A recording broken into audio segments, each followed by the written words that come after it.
that should be good. All right. Yeah. Man, I might butcher your last name a little bit. Raymond Ansotequi.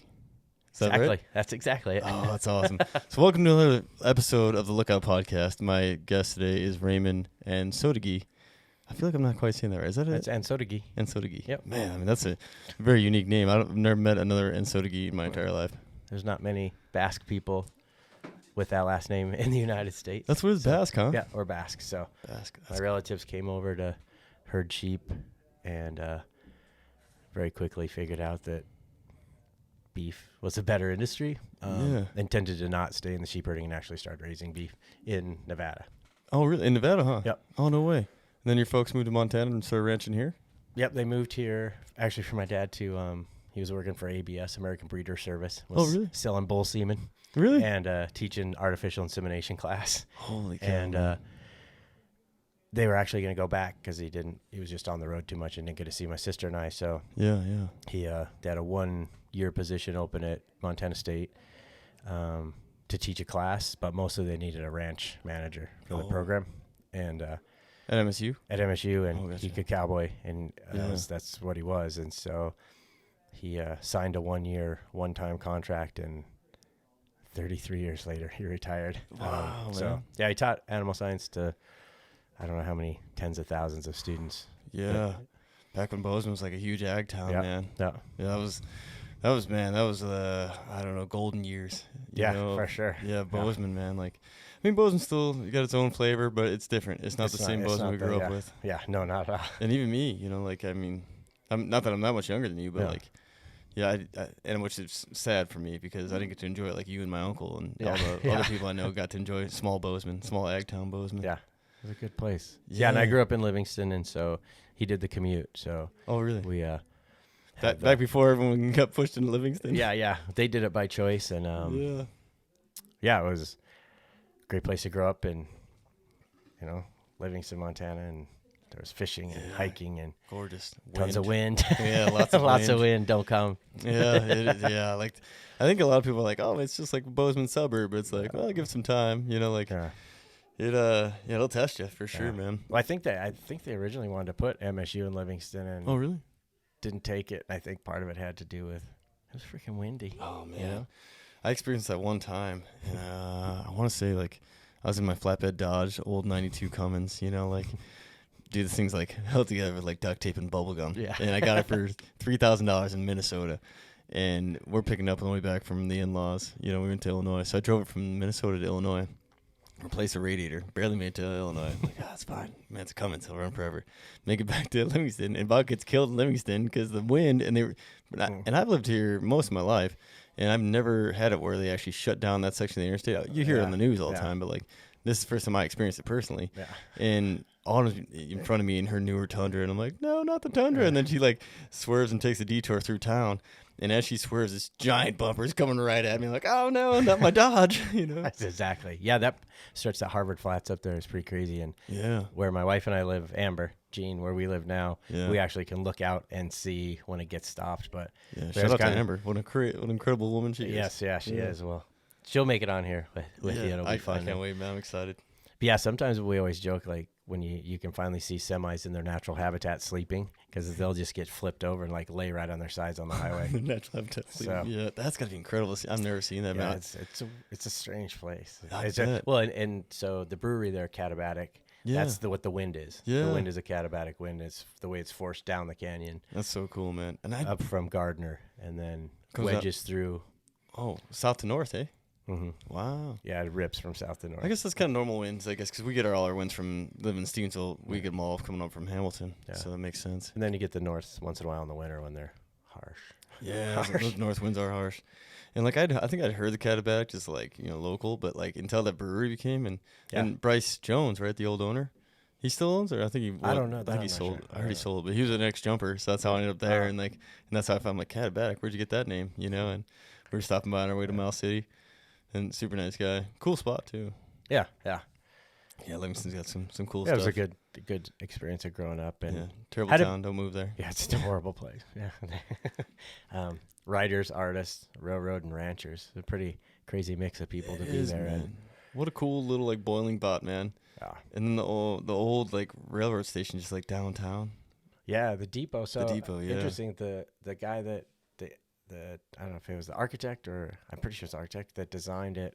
It was the same when he did the Grand Central Station in New York City. No way. Yeah. Oh man, you can kind of see the little flavor there, huh? And it's cool. Yeah. And then they kind of say that they would never build a building like that again, just because of what it took Oh really? to build it and the brickwork and In Grand South Station or Livingston? No, in Livingston. Oh wow. So That's the crazy. depot's good. Yeah. Yeah, I need to check it out. Like I've only been through, like I haven't spent a whole lot of time there. You know, like I remember like one of the longest times I've spent there was I met one of my really good buddies, Deshaun Lewis, who we were in track together at MCB, and when I was training to be a smoke jumper, he was training for something in the military, in the military, and some training he was doing, but he had to do a lot of running too, and maybe just being a good buddy. He drove all the way from Billings, met me in Livingston, and we went for like an 8-mile run out like north of town, somewhere on a dirt road. And if I could describe it, it was like from the first exit, you know, that one way out there that doesn't really, I guess that one where you 337. Yeah, on the far side that brings you in back by the new hospital and stuff, right before the White Sulphur Springs exit and Clyde Park. Yeah. So we went out that way. Oh, I know where that road is now. I know right where you're talking about. Yeah, kind of along the river. It was beautiful, man. Nasty storm was coming up, but we felt like David Goggins out there before I even really knew who Goggins was. But like, just whatever the weather, man, we gotta go training. Yeah, man, gnarly. And then we came back to the Rib and Chop House, man. I had a beer and a burger. And perfect. Yeah, like that was like I wouldn't drink at all. Besides that, I'd like my long runs on Saturday. I'd like it. That was my reward, was have a dark beer. Nice. But yeah, that's about the only time as much time I spent there. Man, it's cool though. Yeah, it's a cool time, and I think it's part of so many places in Montana that we're blessed with, and other Idaho and Wyoming too, is that even though it's a massive main thoroughfare, that a lot of people get off if they're going to Yellowstone Park. They'll get off and just turn on the 330 main town exit and just go down, so they miss downtown Livingston. I always did and too. So a ton of people miss it, and even though the old 89 runs through it, you have to turn off of it to get down to the downtown part, like it's railroad on one side and towns on the other. And so it stayed there. I mean, it still looks like there could be a gunfight downtown at any point, you know, and super, super cool place. And it influenced, I mean, born and raised there, and to now choose to be back there and be so grateful to be there and to see all those things that did influence me and helped me on these journeys, and sometimes to take them and then sometimes to return from them. It's so good to come back home, right? Like when I was in Whitehall, I loved it, man. And like, I always had a soft spot, but like, I didn't appreciate it like I do now. Like I wasn't one of those kids who was like, I need to get the fuck out of this town. Like a lot of small town kids are. I get it. And fair, exactly. Well, I think you have to if you I think it is good to go. You have to spread your wings and. Yeah, I was a little restless, but I wasn't like, I didn't really like want to shit on my hometown though. I knew I had to leave, but I was like, I still had a soft spot for Whitehall.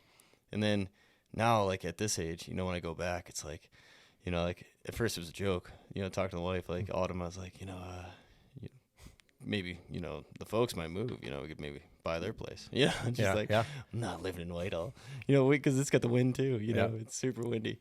Yeah. And I get it, but I'm like, man, Whitehall's still small. But it's that place, yeah.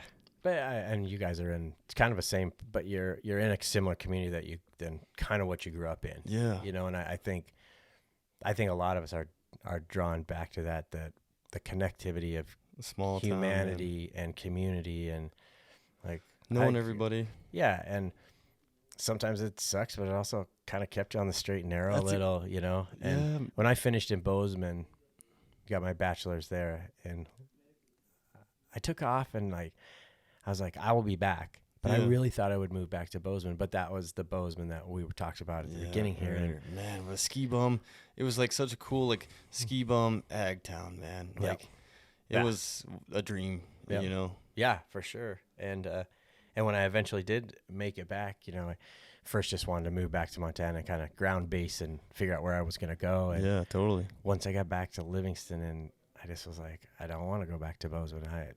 I like this space. And back to the roots. Yeah.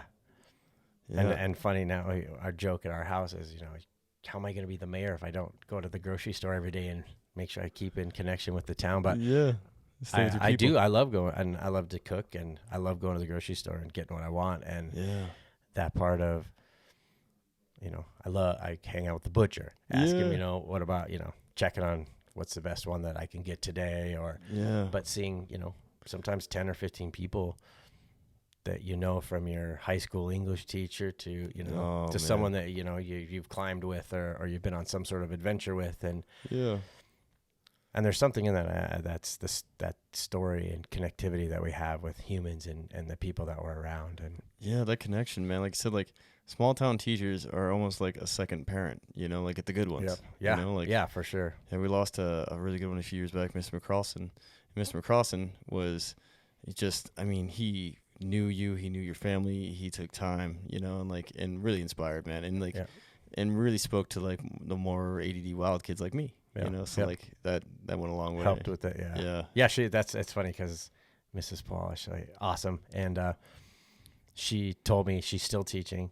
Last time I saw her, and she's on her third generation. Like she's had now child who was a grandpa. Yeah. Now so grandpa, father, son. Wow, 3 and that's so cool. And truly, like, I finished a project and I thank her to this day. She handed me Welcome to the Monkey House and just told me to go read this short story, which was totally inappropriate for a freshman in high school, but Kurt Vonnegut, and again, changed my trajectory.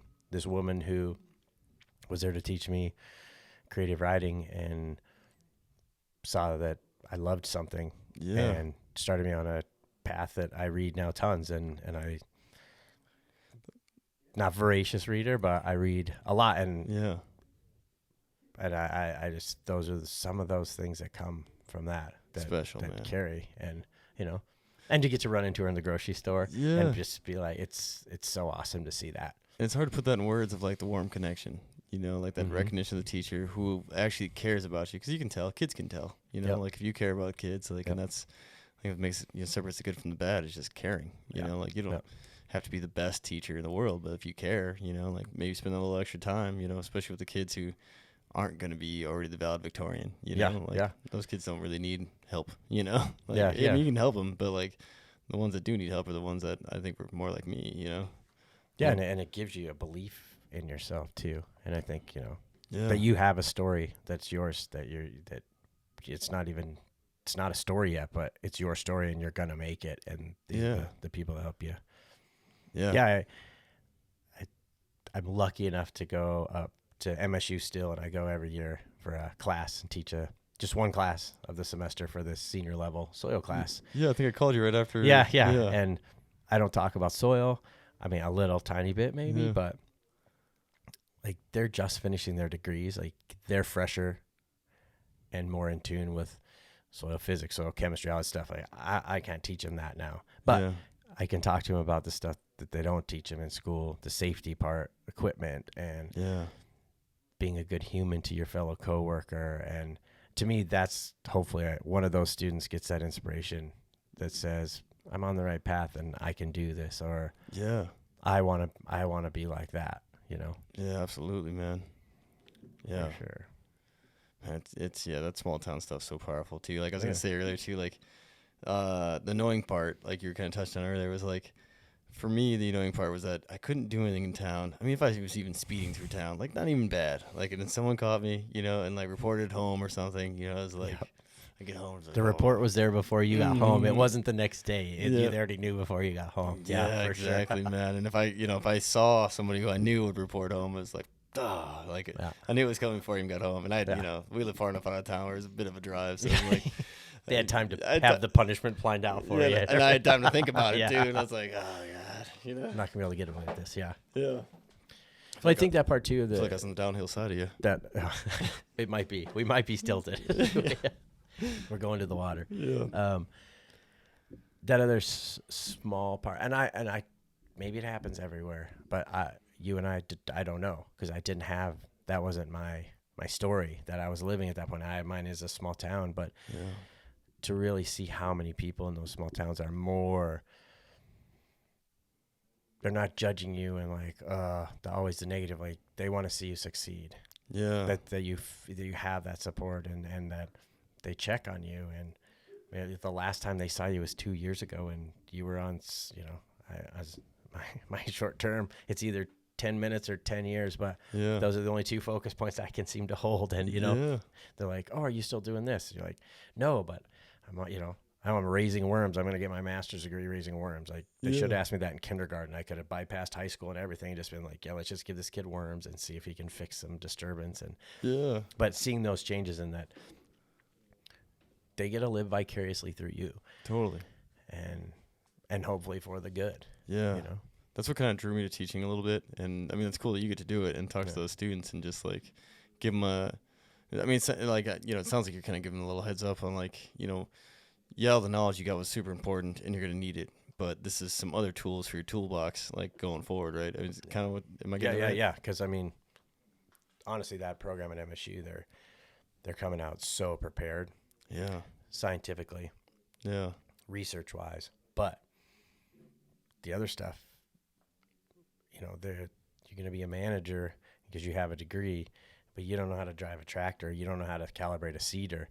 Yeah. To do reclamation, then you're not in that advantage point. Whereas if you ask someone, they'll give you, you know, same as we always, people that drive yellow iron, like heavy equipment operators. Yeah. Truly, like, blow me away. The skill set that those people have on that piece of equipment that they work. And I used to be scared shitless of them. You know, like big dudes, cute, like lap dogs, like kind of joke about it, like, you know. And until I finally went to one time and asked him on a soil salvage if, like, is this possible? Like, I'm asking you because I don't know. Yeah. And he was like, yeah, do you want to watch me do it? And I was like, I do, but I got to go to a meeting. But I'll be back in an hour. And, like, raced back out to the field and watched what this person could do. And it completely changed my reclamation success on 1,500 well pads in southern Wyoming. That's huge, man. And it was because no one asked. No one stepped out of their comfort zone to say, hey, like, I don't know what your capabilities are. Yeah. Tell me. Yeah. Yeah. And they'll tell you too when you're crazy. Like, no, I can't do that or it's not going to work. Yeah. But that's that wanting to find success and then figuring out how do you get it. Yeah. But, and the mix between, you know, the hubris of I can conquer any mountain and the humility that I bet if you don't have a blend of those two, it's not going to work. Yeah. You know? Yeah, absolutely, man. Yeah, your ego can really destroy you, you know? Well, yeah. We've shared some podcasts that we've talked about too, where that thing that people would be willing to, you know, they'll be able to die somewhere and not take water from you because they just can't let their ego won't let them do that. Yeah. And that's just a crazy. That is the funniest, crazy man. Concept. Yeah.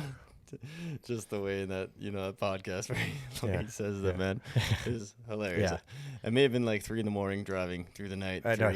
Somewhere in the Midwest. South Dakota. I think because where me and Caleb were at. North Dakota, maybe. I can't remember. But, you know, like hearing that line, I was dying. Yeah. But yeah, it's so wild, man. But god dang, there's so much I want to talk to you about. No, that's we're kind of in a we've talked about so many different things that first, I guess we can also say because I don't work in wildland fire, you know, in that side, you and I met through your brother, Caleb, who you've talked about on the podcast before. Yeah. When I midlife crisis, you know, I'd been in Las Vegas for 8.5 years.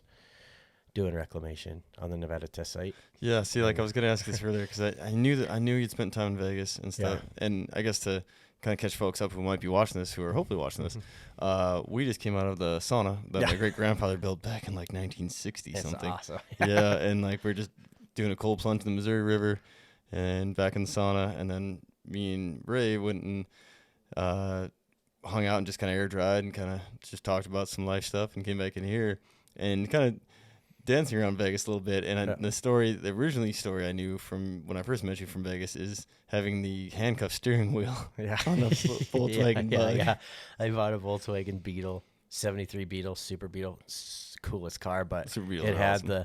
the handcuff mini steering wheel, like, and had oversized tires, so you could barely make turns. Had to rewire the whole dashboard, like the blinkers were toggle switches because everything on the steering wheel was gone. They just put on the little handcuff racer. Yeah. So like, yeah, my headlights were a toggle switch. So like, if you didn't hit stuff right, like, yeah, so That's kind of my Chevy is right now, Yeah. man. I gotta replace some stuff. yeah, it was its own. Yeah, so that's funny. Yeah, because it is a pretty funny story. Yeah. That Bug was great, man. I drive it out to the test site once in a while. It was a fun car. That's cool, man. Super fun car. Yeah, And I learned like the only mechanicking that I can do, I did on my Volkswagen because. Which is cool because it's just a can with wires, pretty much old steel thing, right? Yeah, and finally when the guy's like, you need to change, this one guy, you got to change all your filters. It's been sitting. Yeah. I was like, so how do I do that? He's like, well, drop the engine. I'm like, what are you talking about? Took 4 bolts out and we just had it on blocks and he helped me pick it up and walk it over it. Holy God. Just pick up the back of the car and set it down. Yeah. So dang, man, that's cool. And Super Beetle, that's a little more sporty than your normal Beetle, right? yeah, it was a really cool car. Extra long, so it was hard to get parts. And Oh. but yeah, I would order stuff and go to the Bug. I mean, there was a Volkswagen shop there just for aftermarket beat up stuff. So Yeah. I'd go buy stuff, and then the next day I'd take it back and get the right one. And like Yeah. I was horrible at it, but Man, I learned a lot. I mean, even Yeah, just it was from that trailer story there, you told me about trying to find a rim. You know, like you Yeah, knew where to go. yeah, You know? yeah. And I lived in, had a master's degree, and the main project I worked on there, I was the least educated. Everyone had a PhD, and I was, I think probably 10 years younger than anyone else I worked with. So Oh, wow. I was like the little kid, the little brother, and they took me in, I'd finished my master's at Arizona State, and so I'd been in a city before. I'd lived in Tempe for 2.5 years, and Oh, wow. but Vegas was a different place. And, Oh, and at 25 years old, to have your first real job and a pretty substantial salary was hard on decision making. And Yeah. I think I was like 27 or 28 when you first told me that. Yeah. So like 2 or 3 years older than you. And I was like, even at that age, I was like trying to picture myself in Vegas. And the kid I went to school with, and we were friends back in MCB. I think he's a personal trainer down there, doing very well for himself. Yeah. But I mean, every time I think of someone living in Vegas like him and you, and I was like, oh man, I don't know, man. I don't think I could do it. It was hard, and everyone would come visit and want to go out and go do the strip. And you're like, I still have to go to work tomorrow. Yeah. But yeah, I just give him, so I had my Jeep too, and the Wrangler. Oh, you had the Wrangler back then too? Yeah, I bought awesome. it. Yeah, right then. In 2001, I bought it. And so I just give him the keys, and you could go wherever you want. But as soon as you parked, you just had to, I didn't even I tried to avoid cell phone for a while. So they'd have to call and leave a message where they parked. They'd be like, why? And I'm like, because you will stay out too late and forget where you parked, and it takes forever to find your car. Oh, I bet. I didn't think about that. So, everything kind of looks the same at some point, Yeah, one of my buddies did that at a little company party. He was like, I drank too much last night. I can't find my car. Oh. And I was like, well, we always knew kind of where he generally parked, and I started on one end and just went through every parking garage up and down the strip, and it took me 2 days, and I found it right next to where I started, which he never parked there, but whatever reason, yeah. Jeez, and I got on the top of Caesars.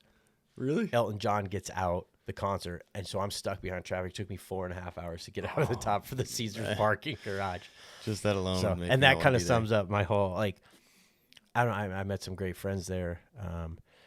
There was an art community just starting. Oh, cool. And that was really my salvation there. And just because I've always loved art, they were cool people, and it kind of gave me a place to go. That's cool, man. And it kind of goes to show you that there's good things everywhere. Oh yeah, you yeah. Just gotta look for it. Right? And that's it. You gotta believe in them. And my one of my neighbors worked. He was a bouncer at House of Blues, so he always had good hookups for that would be the concerts I would go see, because I just didn't want to deal with the rest of it. But yeah, I moved down to right by Fremont the last 4 years I lived there, and was in the seedy, whatever part of town. Yeah. And I absolutely loved it. That's awesome, man. That people were honest and were good down there and just trying to get by. Yeah. And I learned a lot, a lot of crazy things too. And yeah, well, a lot of life lived wild there, right? and nutty stories and good things and kind of bad things too. And that's why when it was time to go, I was ready to go. And yeah. I just wanted to go back to Montana and kind of give myself a chance. I just needed to start over. Well, yeah, and that kind of wraps back to us leaving a small town too, right? You get enough feel of something and knowing it, being able to tell. Yep.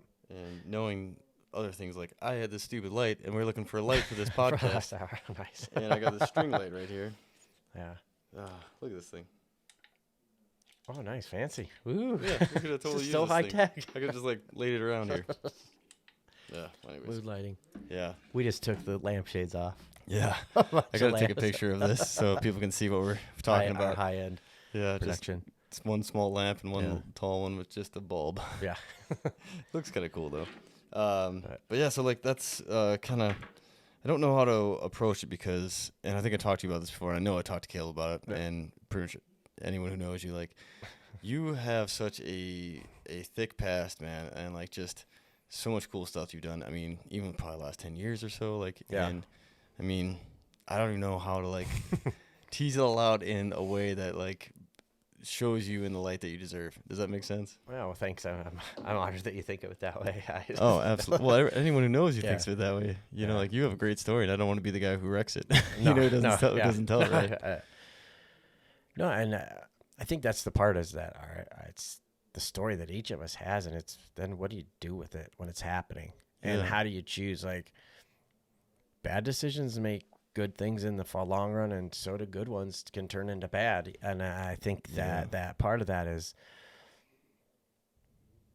being like sometimes brutally honest with yourself, and the times when it's not working, it's because you're not being brutally honest with yourself, and you're hiding behind whatever it is. If it's, addictions or work, there's not a lot of difference between those things that you can just delve yourself into something and let it happen, you know? And like, I think back some of range work, and we talked about on the Salmon Chalice National Forest, sophomore year of college, and they're like, everyone's got to get their red card. Yeah. And I was like, sweet, like I want to do the test. And I had a ton of fun, and, didn't get into fires till the end, but I was like, what is up with these fire guys? Like, I gave them my Frisbee, and they're playing Ultimate every day for 2 hours as part of their job. And I'm freaking out counting plants. Like, but I really got, there was a cool hell attack crew there. Yeah. The Sawyers were great. Like, those guys were fun because they would ask for me to come on the weekend ones just because I would work. Yeah. And so I could do my normal week and then get on a small 2-day, 3-day fire. Yeah. And then usually be back in time for Monday. And get some hazard pay and some overtime. And and then that was another one. Like, I liked the range part. That was my minor, but I really wanted to do heavy, more massive disturbance to the environment and to fix it. And like mining and extraction services and things like that. And that is really cool and important. I mean, and important. And then there's this hideous point of like, I want to do this for the environment because it's right. I don't like anyone that's going to hire me. Like, I not dislike them, just they know that they can tear things up because they have to, by law, pay me to be there, which is hard when you're going to a job interview to a company that doesn't really want to hire you. The only reason they're hiring you there is because there's a law that says they have to do it. So they're trying to short end you on everything. They'll fight you on things. And so it made my initial part of my reclamation career was pretty tough. I bet, man, because they probably feel like they're almost like hiring a rat. Like, I got to hire this inside guy, like. And then because I guess kind of the person that I am, like, I really strive. I feel bad calling you rat. I'm not like, I'm putting like mob terms. No, hell yeah. Well, that's it. They are a little, I mean, they're paying you, but they're a little worried because you're supposed to be keeping them alive. And you're being paid to make sure all these other people are following the rules. Well, you identify they're breaking the rules. They start getting a $20,000 fine a day. You're not the best friend on their list, And but trying to get into those parts of like, hey, if you pay me a little bit of money up front, and it's not just about the money, but just so I could afford, if you let me go out and look at a piece of land before we disturb it, knowing what's going to happen, we know if you let us go in and we can sample this ahead and salvage what's good and do the very best we can up front. Yeah. That $10,000 cost initial, whatever it is, let's make a number. Yeah. Could very easily 2 years from now save you $100,000 to $200,000 because you're giving me a chance to be successful. Yeah. And so to me, then that became my real challenge of my career was the reclamation part you could get done. Yeah. Sometimes easy or hard, but financially if you did the right thing, Mother Nature responds like, you know, if you scratch her versus cut her, she thanks you, you know, and finding that connection to the environment, which has led to, you know, so many other things down the line. Yeah. Of having that feeling that you're doing it because you truly care. Yeah. And that you really love it, and that you're excited to see a blade of grass pop up, or like, you know, or to, you know, those kind of things, and to see wildlife come back to an area, or to find out that sage grouse are actually coming into this disturbed area and creating a new mating lek. Yeah. Because it's open and it's grass versus shrubs. And totally, man. Yeah, the sage grouse was a big deal a few years back, man. Yeah. And I was in Wyoming for a lot when really? you know, and again, like, I don't want to go out at 4:00 in the morning and wait around and try to count sage grouse around a lek, like, yeah.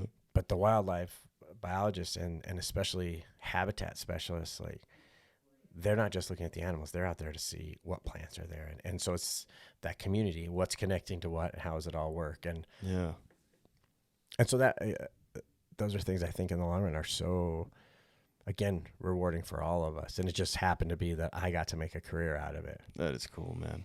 Especially like doing the right things, and having enough, you know, knowledge in your background to be like, well, let's front load this a little bit and get ahead of it before we have to like play catch up, you know, like be like, well, and catch up's always expensive, you know, man. And that's it. And time. And if it's something like the Berkeley pit that's sitting above Butte, everyone knows it. No one's talking about it. And we're not really even, I don't know if, I mean, when I was kind of fading out of the main part of the reclamation, like, they still don't quite know how to fix it. Like, it's a scary thing. Yeah. How do you, you know, that was kind of a thing in college. We'd go to the Berkeley pit and see what color it was every time we went to go party in Butte. You know, just had to stop in at the Overlook and check it out. Oh yeah, man. It is a weird color, isn't it? It just, Was it changing colors every time we went to see it? It would change. It goes kind of through different phases of browns to blues, and yeah, it was like bluish when I saw it.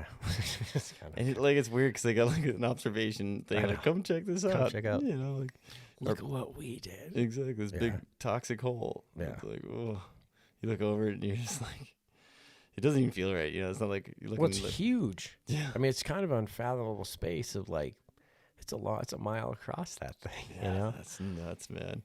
It's like you get in the Grand Canyon of you know, like of human excavation. Yeah. It's crazy to think that like before they stopped the pumps, I mean, that was just one big ass pit that they were mining, and they were just pumping the water out, and then just one day the pump stopped. It filled up. It was time to let her go. Yeah. Yeah, it is crazy, man. Yeah, not good. So hopefully they figure out that. Yeah. I mean, just for the area. Again, another one. Butte. What a cool community. Awesome. Used to be sketchier. You know, just went through hard times like Livingston did with railroad things. And Butte's is an amazing place. Some of my favorite people are from Butte, man. It is so cool. You know, growing up, like we were like the, you know, Whitehall felt almost like the younger brother that kind of got beat up by Butte. You know, like go over and people would see the 51 plates and be like, get the fuck out of here. Yeah. You know, you'd be like, we'd go over there and Central would just slaughter us in basketball. Oh, really? We'd play in the Civic Center. Yeah, that's so cool, huh? Loved it. And Tate was like the Butte guy, and like he took care of it. And every year, the hot water's fixed. You're lying, Tate. Yeah. We never had hot water in the locker room. No, but we had to park our bus inside. Oh, really? Yeah. Because I get destroyed, wouldn't it? Yeah, and then Anaconda, they'd drop us off of the pit and then take it to the police station. Then they'd leave it there, and then we'd go home. It was great. I mean, but those rivalries, then you get to college, you end up playing intramural sports with the guys that were in.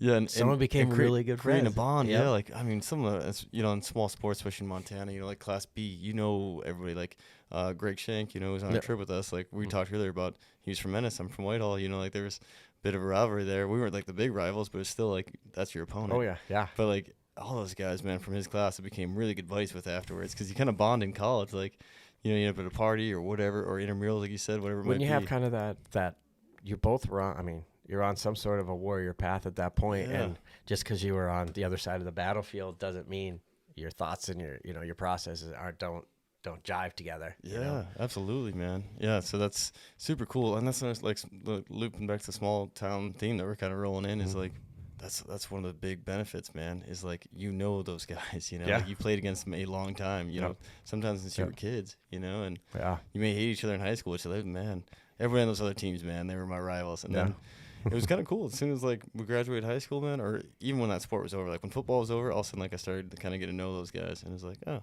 yeah, these guys are awesome, Yeah. you know. Yeah. But until that moment, though. No. Yeah. Yeah. I don't know. It's funny. There's a total flashback there. Yeah. My first cross country race. So I started cross country in 8th grade because they had a junior high cross country, and it was only a 1.5 mile race instead of 2. Oh, really?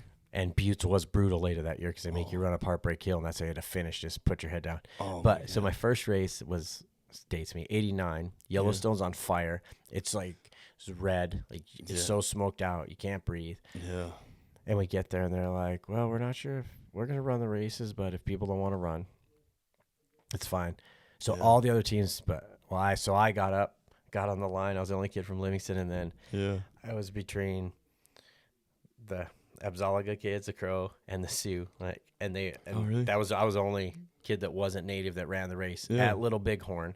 They started the race right at the headstone, so the only other white people there are all headstones. Oh, really? And I just remember this kid next to me just looking at me. He was like, "You're gonna run with us?" And I was like, "Yep."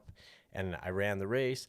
I got done. I finished 8th. Like, why that's still like I remember it. I got done, and that same kid came up to me and he said, "You did pretty good."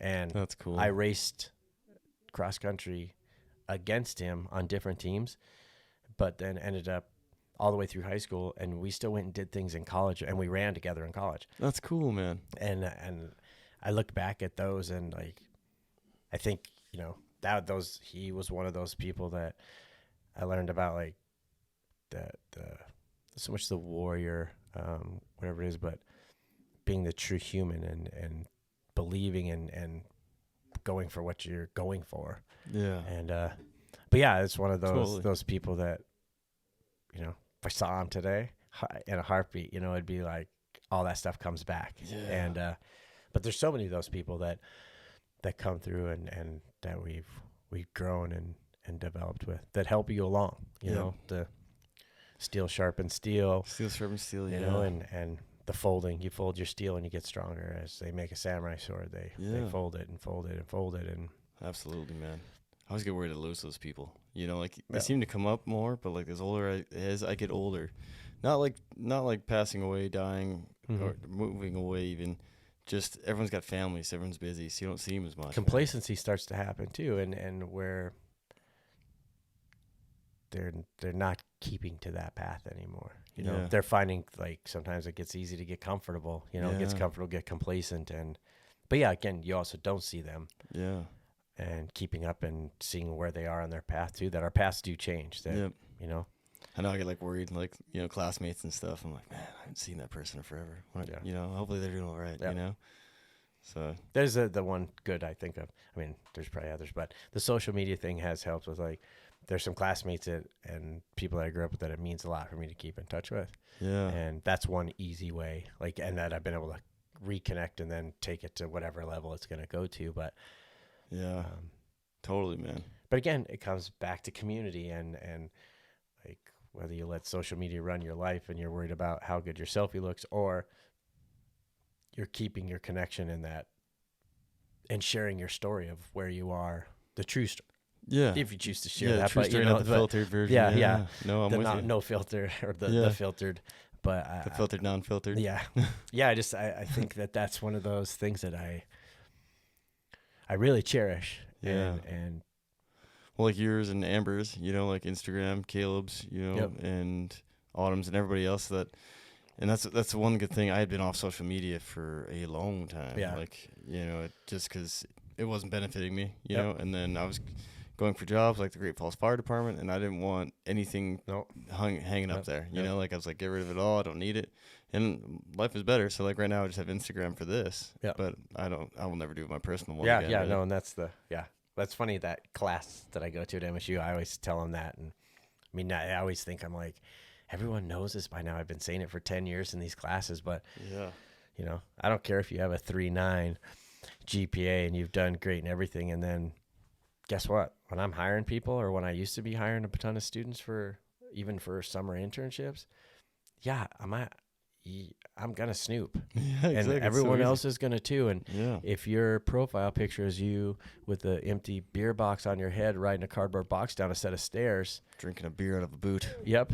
Or a shoe. Like, I'm gonna at least think about it. Like, I'm not saying there's anything wrong with that, and that everyone should do those kind of things. But like, if you want, we're going to the professional world, and that's just how it works. That's absolutely, a connectedness too. Yeah, because like you don't know this person, like Yep. you got a resume and a degree, and then it's like, well, I got to see what their social life's about, and it's like if it's not real active, and it's like even like if you want to think of it like more financial terms, right? If you're a big business and you're like, I'm hiring folks, and I'm gonna hire this person who's got a bunch of selfies hiking, or this person's got a bunch of selfies drinking and smoking. Yep. It's like, health insurance wise, this person's going to cost me more money, Yeah. like the party animal. Down days, lost days, you start to figure it out, and Yep. how committed are they, Yeah, production as much value-wise. as it costs to train an employee and then just have them just be crap, right? Exactly. Those cost you a lot. Even if they're underperforming, like, I mean, we've all been there, like, where it's like you're hungover, you're at work, and your output feels the same, but it's probably not. You're not quite as sharp, Yeah. And, Oh, for sure. yeah. Like I said, like, I mean, if you can imagine, I'm not saying like you don't have to do those things, but definitely makes it easier if you don't. Yeah, for sure. For sure. Has a lot of positive kickbacks for fighting that. Yeah, man, I'm still like That's a little dry from the old sauna. I know. That was a good one. Yeah, that was really good. It's cool too, like the kind of power of like having that many people, like from our lives in one area, like I was trying my hardest not to talk you up too much, because you've just done so many incredible things that we're gonna scratch the surface on this podcast. I don't think we're gonna get too many layers deep, but and just the Smith River would have been cool. But having the Smithless trip. The Smithless trip is gonna be pretty cool too. It's been super amazing so far. Yeah, and different opportunity, man. Like just the sauna and the cold plunge. I mean, like that's like you're saying for Heroes and Horses. I guess maybe I gotta explain that part. I guess. Yeah, we can talk about some of those, and we just we do that kind of stuff. I just help with Heroes and Horses with the Sweat Lodge community that I'm involved with. We had the chance to build them a sweat lodge and an EP and to do ceremonies with their group. And we also do them just in Livingston it's a very large family that's come through, and it's interesting that no matter what, it seems like it's just the right amount of people that show up. Like when the notice goes out that there's going to be a sweat, it's always, they can all fit. That is cool. Sometimes it's really crowded so it's been a real powerful thing in these last couple of years that Amber and I both got back into. Amber had done some sweats before, and oh, really cool. I really had wanted to, and what got you into it? How did you end up? Were you it always was in sweats? so a friend of hers who X-ray tech, and they'd met at a sweat 12, 13 years ago probably. Oh wow. And he's just this amazing guy. Yeah. And anyway, she ended up back in the hospital and he'd sent some stuff, and then I was probably like 4 years ago. She was like, "Yeah, put me on the list," and it just never worked. And then all of a sudden, we got this text from him. He's like, "Hey, we're gonna have a sweat on Saturday," and Amber's like, "I think we can actually go." Yeah. And it was so fit the schedule. Yeah, and it worked, and a massive life changer for me. Huge. Like huge for me. It changed a lot of stuff. So I was. It's like not to intervene real quick, but like I'll forget. But like just the sauna itself is a pause button in life. You can't take your phone in there because you'll ruin your phone. Like at least my phone will overheat even with how hot my sauna gets. So like typically if I'm gonna have any kind of outside source, it's like some kind of Zen music. On the outside of the sauna. And it's just like me and the wife, or just me. And it's just like. Pause button on life, I guess is what I'm trying to get. And it's and in the NEP, it really becomes, no matter who's in there, your community's there, but it's you and the universe, and it's you and whatever. Especially with how dark it is. Yep, no light, other than sometimes the glow of the stones, but I always say you're in there. It's dark. You might as well keep your eyes open because you never know what you're gonna see, what the world's gonna show you, and who might come in, and spiritually. It's just been really grounding, really powerful. I won't go tons into it just because it's the ceremony is the ceremony and really sacred, but it basically, it's a 4-door and you're going back into the Mother Earth, into the womb to be reborn. And the rounds are focused on purification, prayer, healing, and then gratitude. Yeah. With breaks in between them. And the songs are all sung in traditional and in Lakota. And that's cool. It's very beautiful. It's amazing. It's amazing ceremony and a space to share with this community. And probably hard to put into words too. And what it really, I mean, you can describe it, but like what it is and what you get out of it, right? Yeah, exactly. Yeah, and to not want to bumble along and to not make it clear, give it the power that it has. But it's massive and individual too, right? Yeah, like it, and it changes. You could and it changes every time. Yep. Like for you, right? Yeah. Like it, not the same thing every time you go in. And I'm just relaying what you told me. Yeah. And for me, like if me and you went in, same thing. We had the same day, and drank the same water, ate the same food. You can have a sweat that feels like it's crushing you and it's really hot. Yeah. And I can have one that doesn't feel that hot and we can sit right next to each other in there. Yeah, totally. It just depends and have a different feeling, different experience. Yep. Yeah. And where you are when you're prepared, or how prepared you are. If you're not prepared, then it's a real hot sauna. Yeah. And if you're mentally and spiritually ready, then it becomes a very different experience. And very, very healing and very cleansing. So it makes a powerful big medicine there, man. Yeah, it is. Yeah. And to honored to get to be part of that, and the feeling of white, Eurasian person, or European descent is it's a cultural appropriation, or are you doing something wrong? But I don't believe in that. It was brought to the Lakota and they shared it, and it had nothing to do with the color of skin or what tribe you were in. It was whether you had a good heart or not. Exactly, man. And that's like the root of a lot of that.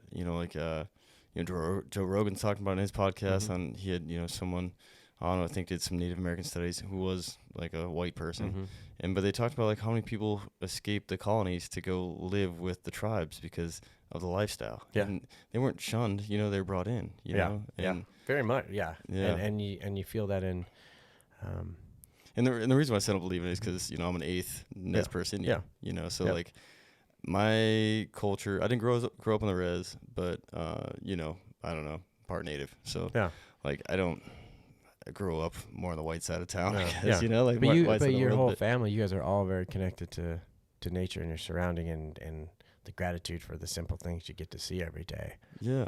And I think, and that's the, it's kind of the truths that we see, and it's the eyes of the heart. Exactly. And that's what I was going to get at. The eyes of the heart are truth, and they see what's there. Yeah. For you to see and for others to see of you. Absolutely, man. Not the same, but in that same realm of horses, how, horses look at our souls and they reflect our souls. Yeah. So that horse that's an asshole might not be an asshole, but maybe a couple days from now you're like, oh, I was an asshole. Yeah, man. And they feel it, man. Like you always tell about like people like, oh, don't throw a new rider on that horse. Yeah. And that horse knows. Yeah. Like it's weird. You're like, oh, I got this big piece of leather between me and that horse, aka the saddle. Yeah. And they know it though. They can feel the tenseness in you. Yeah. Well, and growing up with cow horses, my dad or my mom was on a horse. You can work cows in an alley. You can do it in the open. Yeah, in an alley. Yeah. My niece or my nephew could get on the same horse and totally different horse. Yeah, and is gonna take care of them. Yeah, yeah, totally, man. That's great. I haven't heard like that too. And something I want to touch back on, like like the cultural appropriation. And I don't believe in it with the tribal stuff because we all were tribal. We all came from the same place in the beginning. Like whether we turned out and took a different path and then, you got like the Norwegians. My great-grandfather built the sauna, big time Norwegian. Yeah, yeah. Well, the sauna, the sweat concept is all cultures. Yeah. That it's been around. And it carries the story that they all have. It's the same as the creation story or whatever it is. Like there's a story to how it happened, which obviously I've said a ton today, but it's becoming more and more prevalent to me that that's part of it is how the story is conveyed, and chatting in the sauna of someone brings something else up, and Bronson and I got to talk about it. Yeah. Well, then it spurs it back up in him, and now this morning he's twice as excited as he was yesterday because it brought a bunch of stuff back, so that story becomes fresh again. Yeah, and the value of what it is, and why you did it. Yeah. And it was worth doing it again. Like, I did it, done. Or, go to a stupid bullfighting school and 10 years later say, I think I fought enough bulls. Or, God dang, that's a nice story too. I want to talk about too in here in a minute. Like, that's really good. I mean, but yeah, that how do we find it? And this is it. This an EP experience has been extremely powerful for me, and huge. And again, it's brought it's a different community that not only am I part of it, but I blend it back into the other communities that I have and the other people that I have, Yeah, and it's important, man. Like, it's I don't know if it's going away. It seems like maybe it's rebounding a little bit, but there for a while, like they're, like sweat lodges were almost like a taboo thing. Well, they couldn't. It was illegal. They couldn't do any of those religious ceremonies, and so as they came back and were allowed, they bringing a culture back. They build and and definitely not like they used to, having sweats set up during hunting season so you could sweat before you went and hunted, and you'd sweat when you came back. Oh, wow. And you sweat before you go on a vision quest or a humblecha, crying for a vision, and you sweat when you come back. And very, very, and the women had a different ceremony. They generally didn't sweat.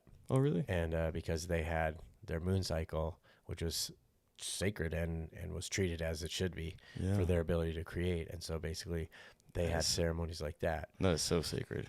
And interesting side note, that's more powerful, far more powerful than what the men had, so they could sweat for their cleansing, just how women go through their cycle, re-cleanse and rebooth. And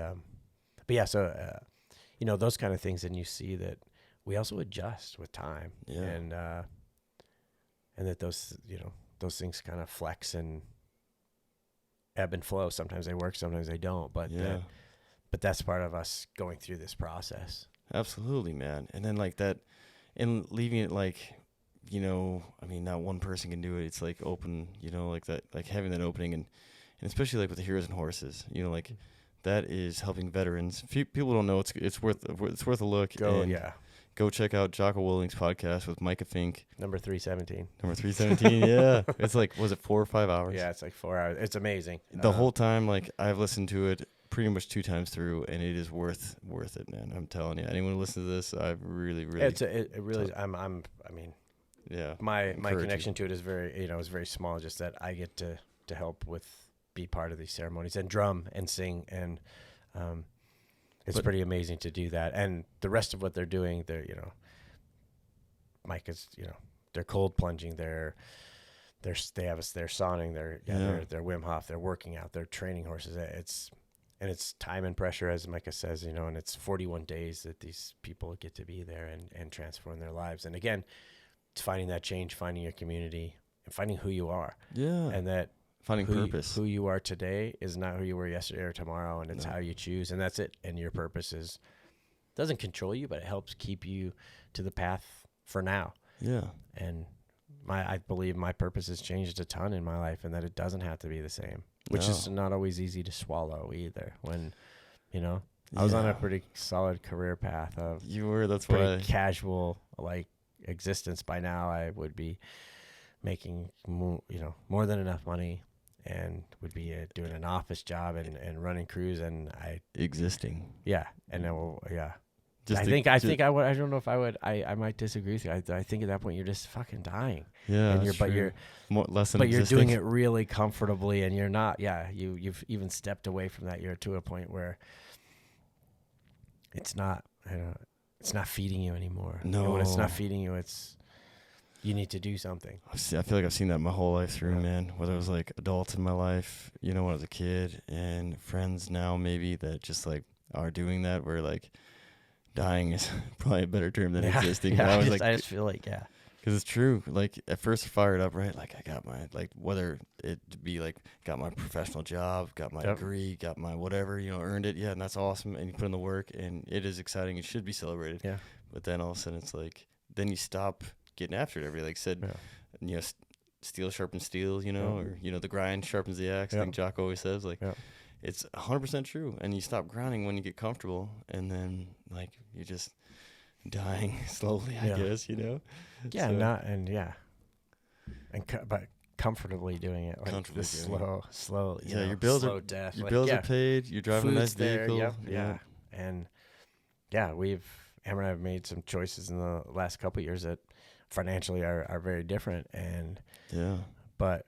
Kind of doing that right now in my own life. Yeah, but it's changed the quality of our life and what I have time to do. Like my father's Alzheimer's is not going to go away, and this situation I'm in now gives me time to be there and to help support my mother, and so we can keep him home. And it's not making me any money, but now I'm I got my new hustle that I'm working, and telling more stories and presenting to more businesses, and now going in for a facilitator training to be able to work better with groups and with people, and because I love people and I just love heart and soul and human and I want to be able to do this and so that's this is a downtime when I can't be gone a lot because I am doing this part with my father and our Airbnb business or our rentals, and but that will change, and so now I'm building it now, and who knows what you'll be doing tomorrow. Yeah, exactly. I'm gonna be rowing tomorrow. Yeah, you do know what you're gonna be doing tomorrow. Yeah, we'll be on the river, be in the water. Yeah, hopefully catching some fish, scaring them at least. But yeah, man, I mean, like there's so many things like I add there, like the time, right? You can't, like, it's always said, it's a cliche, right? Like, oh man, you can't buy it back, but you really, really fucking can. You take a minute to think about it.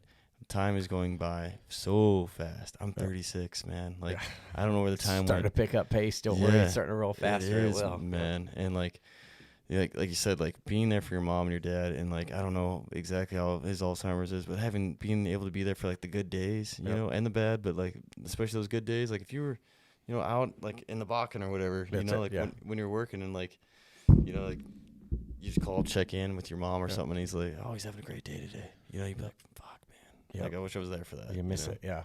What's people ask, I'm the chair of a board for a nonprofit. Mm-hmm. I don't know how I evolved to be in the chair position. Man. First, it was just, I want to do it. I love the program. Montana Freshwater Partners does amazing work for wetland restoration, stream bank channel mitigation, and just training and educating people about the value, and especially. So we have projects in every watershed in the state of Montana. They're awesome. Our executive say that again. You got a project in every watershed in the state of Montana. That's a restoration or reclamation project of a wetland. Wow.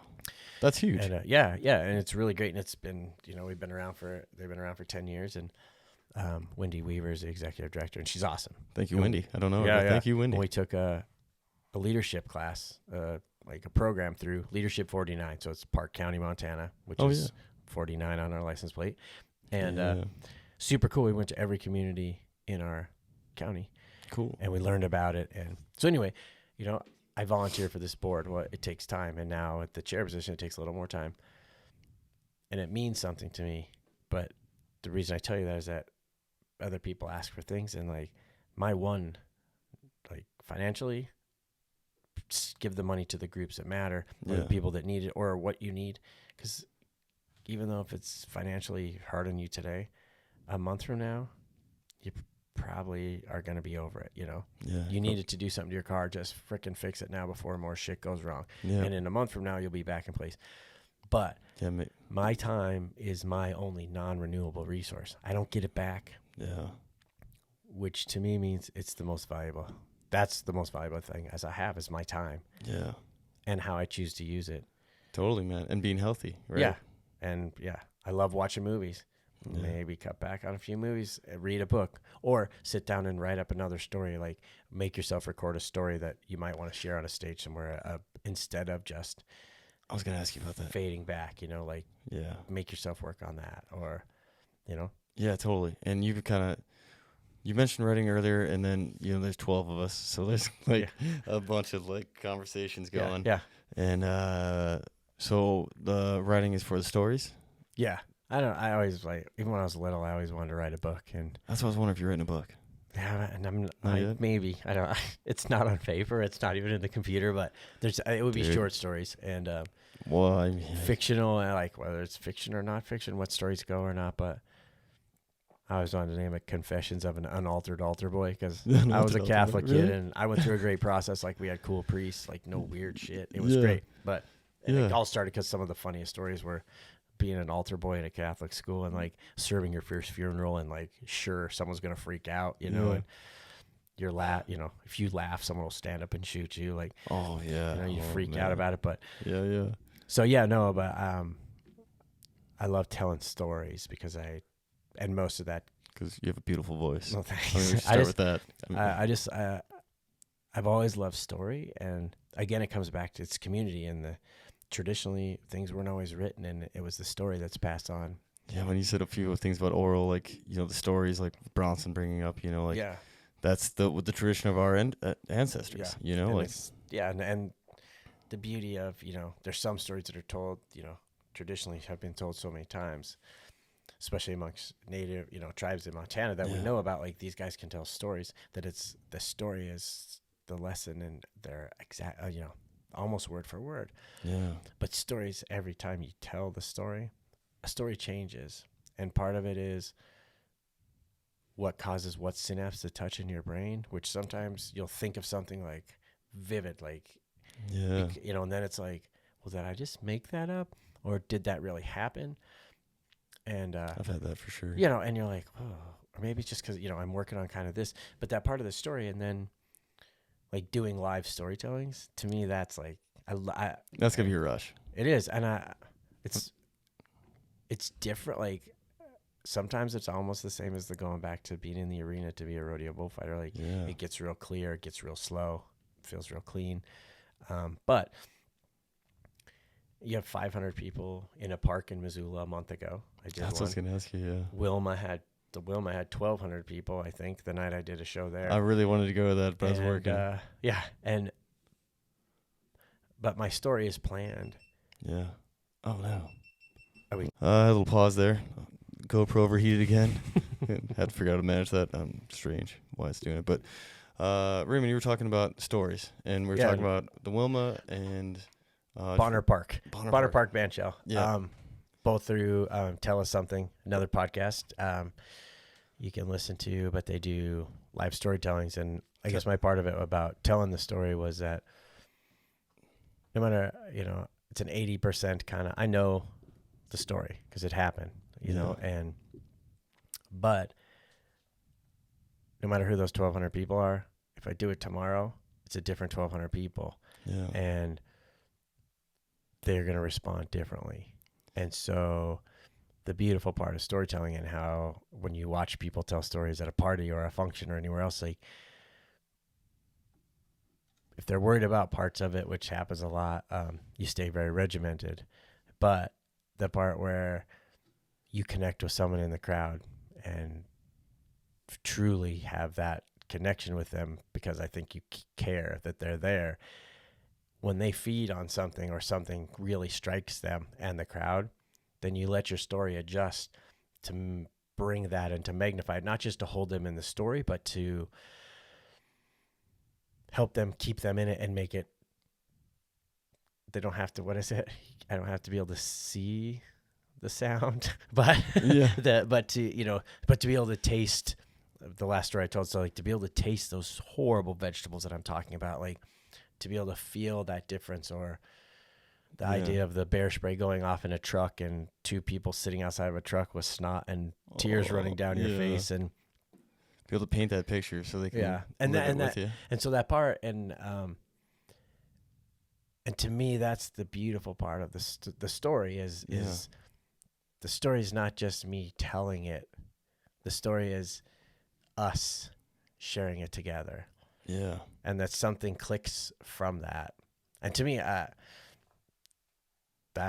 love doing them. I'm going to keep pitching stories, and I don't know, and it's not to be on stage in front of people. There's gotta be a little rush there though, huh? Yeah. There's something just in grabbing and to share that. So that's really, I think, I'm kind of collecting my stories that way. Cool. And recording and keeping recordings of things, but and writing. Yeah, and I want to say I'm a Faulkner writer, not because I'm good enough to not punctuate, but I just don't do it that well. Yeah. And so I tend to run on sentences and like the ideas go. So it's going back and leaving it and editing again. Yeah. There's things written down, but they're not they're in rough form, but proper grammar right now. Yeah, or even, I'm not sure they're in English sometimes. Just some scattered words. Just scattered blah, blah, blah. Yeah. And then when you're doing these stories, is it hard to have getting the emphasis? Like, you know, if I tell a story twice in, I don't know, not like back to back, but you know what I'm saying? Like in maybe a week. I don't know. I'm trying to think if I don't know if I've done it recently. You know, usually fire stories, right? Usually it's like I'm teaching and then I'm telling like fire stories and being like this, well, here's an example of when this happened to me, you know, and like heads up for this or whatever it might be. I guess, I guess I can answer my own question here, but I was going to be like having that enthusiasm every time. Is that a challenge or is it still Sometimes there? it is, yeah. And the part, and part of it is again, it goes back to who's there with you and listening. If they're not paying attention, like you can see it in the crowd, right? Yeah.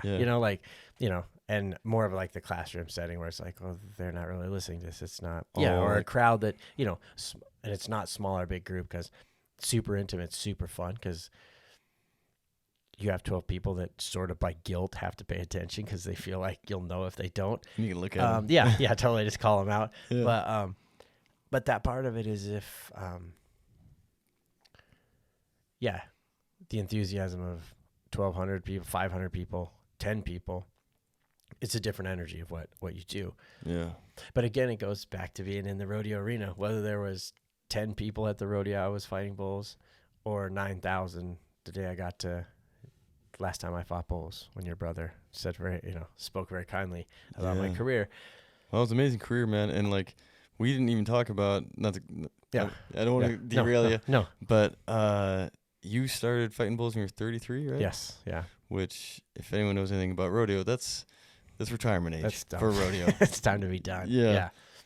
So to go very late, and again finding something. I needed something when I moved back from Las Vegas, and I was always fascinated by bullfighters and working cows with my parents. I could get on a horse and I can ride, but if I had a chance, I would get off and work cows on foot. Because there's a connection to them that me through the horse to the cow is different. Totally. And but me to the cow or bull, and that situation was really powerful to me, and I enjoy that respect between them. And I mean, you really get it when you're eye level with a bull that's got 2,000 pounds of muscle or so. Is that fair? Yeah, 16 to somewhere up to 2,000. And that's my talk. It's same as a Volkswagen Beetle. Yeah. They weigh the same as a Volkswagen Beetle. That's awesome. But they're faster. They got horns. They have a whole lot more attitude. Yeah, way more agile. Totally, man. And if people want to hear TED Talk, right? Yeah. So I did a TEDx in Bozeman, and I applied for that one. Totally different than a storytelling. Oh, really? Word for word, completely memorized talk. On the TEDx. On the TED. Oh. Yeah, on the TEDx. So kind of strict, like very different. So someone else was running my slide. So if I didn't say a certain set of words, my slide wasn't going to come up. Or so my timing. So you had a clicker in your hand. No. I gave it to someone else. Oh. So mine was down to the exact words. Yeah. Not everyone does that, but they want you to. And so mine, I could have done 15 minutes easily. They cut us back for numbers to 9.5 minutes. And what a weird time frame. Yeah. And to basically speak of 10 years of my life and that the parts of it that I learned from bulls and protecting other people that truly connects to every business, almost everything we do in life, to counseling. Yeah. And that you don't always have control of the situation. Yeah. And you can't make it do what you want it to do. You can influence it. And that's, again, stories. You can influence your crowd. You can influence the people around you by how you feel, how excited you are. Totally, man. So that one I can say, oh, Jesus, I don't know. I had tons of help with coaches. Amber and I went to a Forest Service cabin. Oh, really? And, for my birthday. And awesome, man. We just got out note cards and took everything for that story and shoved them into note cards. And then next morning started throwing out note cards, stacking note cards, moving them around, and basically built my time, built my story. And then COVID hit, and I'd been practicing on the beach in Mexico. We had a big February storm, and it was like, Amber's like, I'm over it. We need to leave. Need some sunshine. Yeah, my sister, brother-in-law had given us a honeymoon present at a resort down there. Oh, cool. 4 years before that. We still hadn't gone, and it was time to cash it in, man. The old Metro Jeep got stuck on the way home, and Amber had to shovel because she sort of had boots on and I didn't. To get it out. And the next morning we had airplane tickets and we went. So I'd been practicing, drawing my 6-foot circle out on the beach and practicing my talk every morning. And 'cause 6 feet is all you had in the stage. Yeah, you have the dot, that red dot, and that's your space that you can be on. That makes sense. And I think it's 6, maybe it's 8. I don't know. But yeah, because as you know me, it was hard for me to stay in that space. I like to move. I like to move. You could tell that was well rehearsed. Like So I mean, I did at tons of places. I would just go draw a circle and make myself stay in that circle. Man. That's professional in you, man. Because that's like and I didn't want to do it anymore. I didn't want to tell the same story every time. And I mean, that one got to where the last month. So I was 25 days from doing my TEDx. It shut down for COVID. I had to wait 2 years to give my talk. And interesting, most of the people that also did it, their talks changed a lot because COVID influenced what they were working on quite a bit. Yeah. And mine didn't. My story didn't change. Yeah. COVID didn't affect it, and which meant to me that it was important and it was a story to tell. So the name of it's Dances with Bulls on TEDx, and it's Dances with Bulls? Dances with Bulls, yeah. Oh, gotcha. And, like they said Dances with Wolves for something like the Kevin Costner. Yeah. Not Kevin Costner, but yeah. So that's and that's kind of, it's been a theme that's shown up because that really was part of it.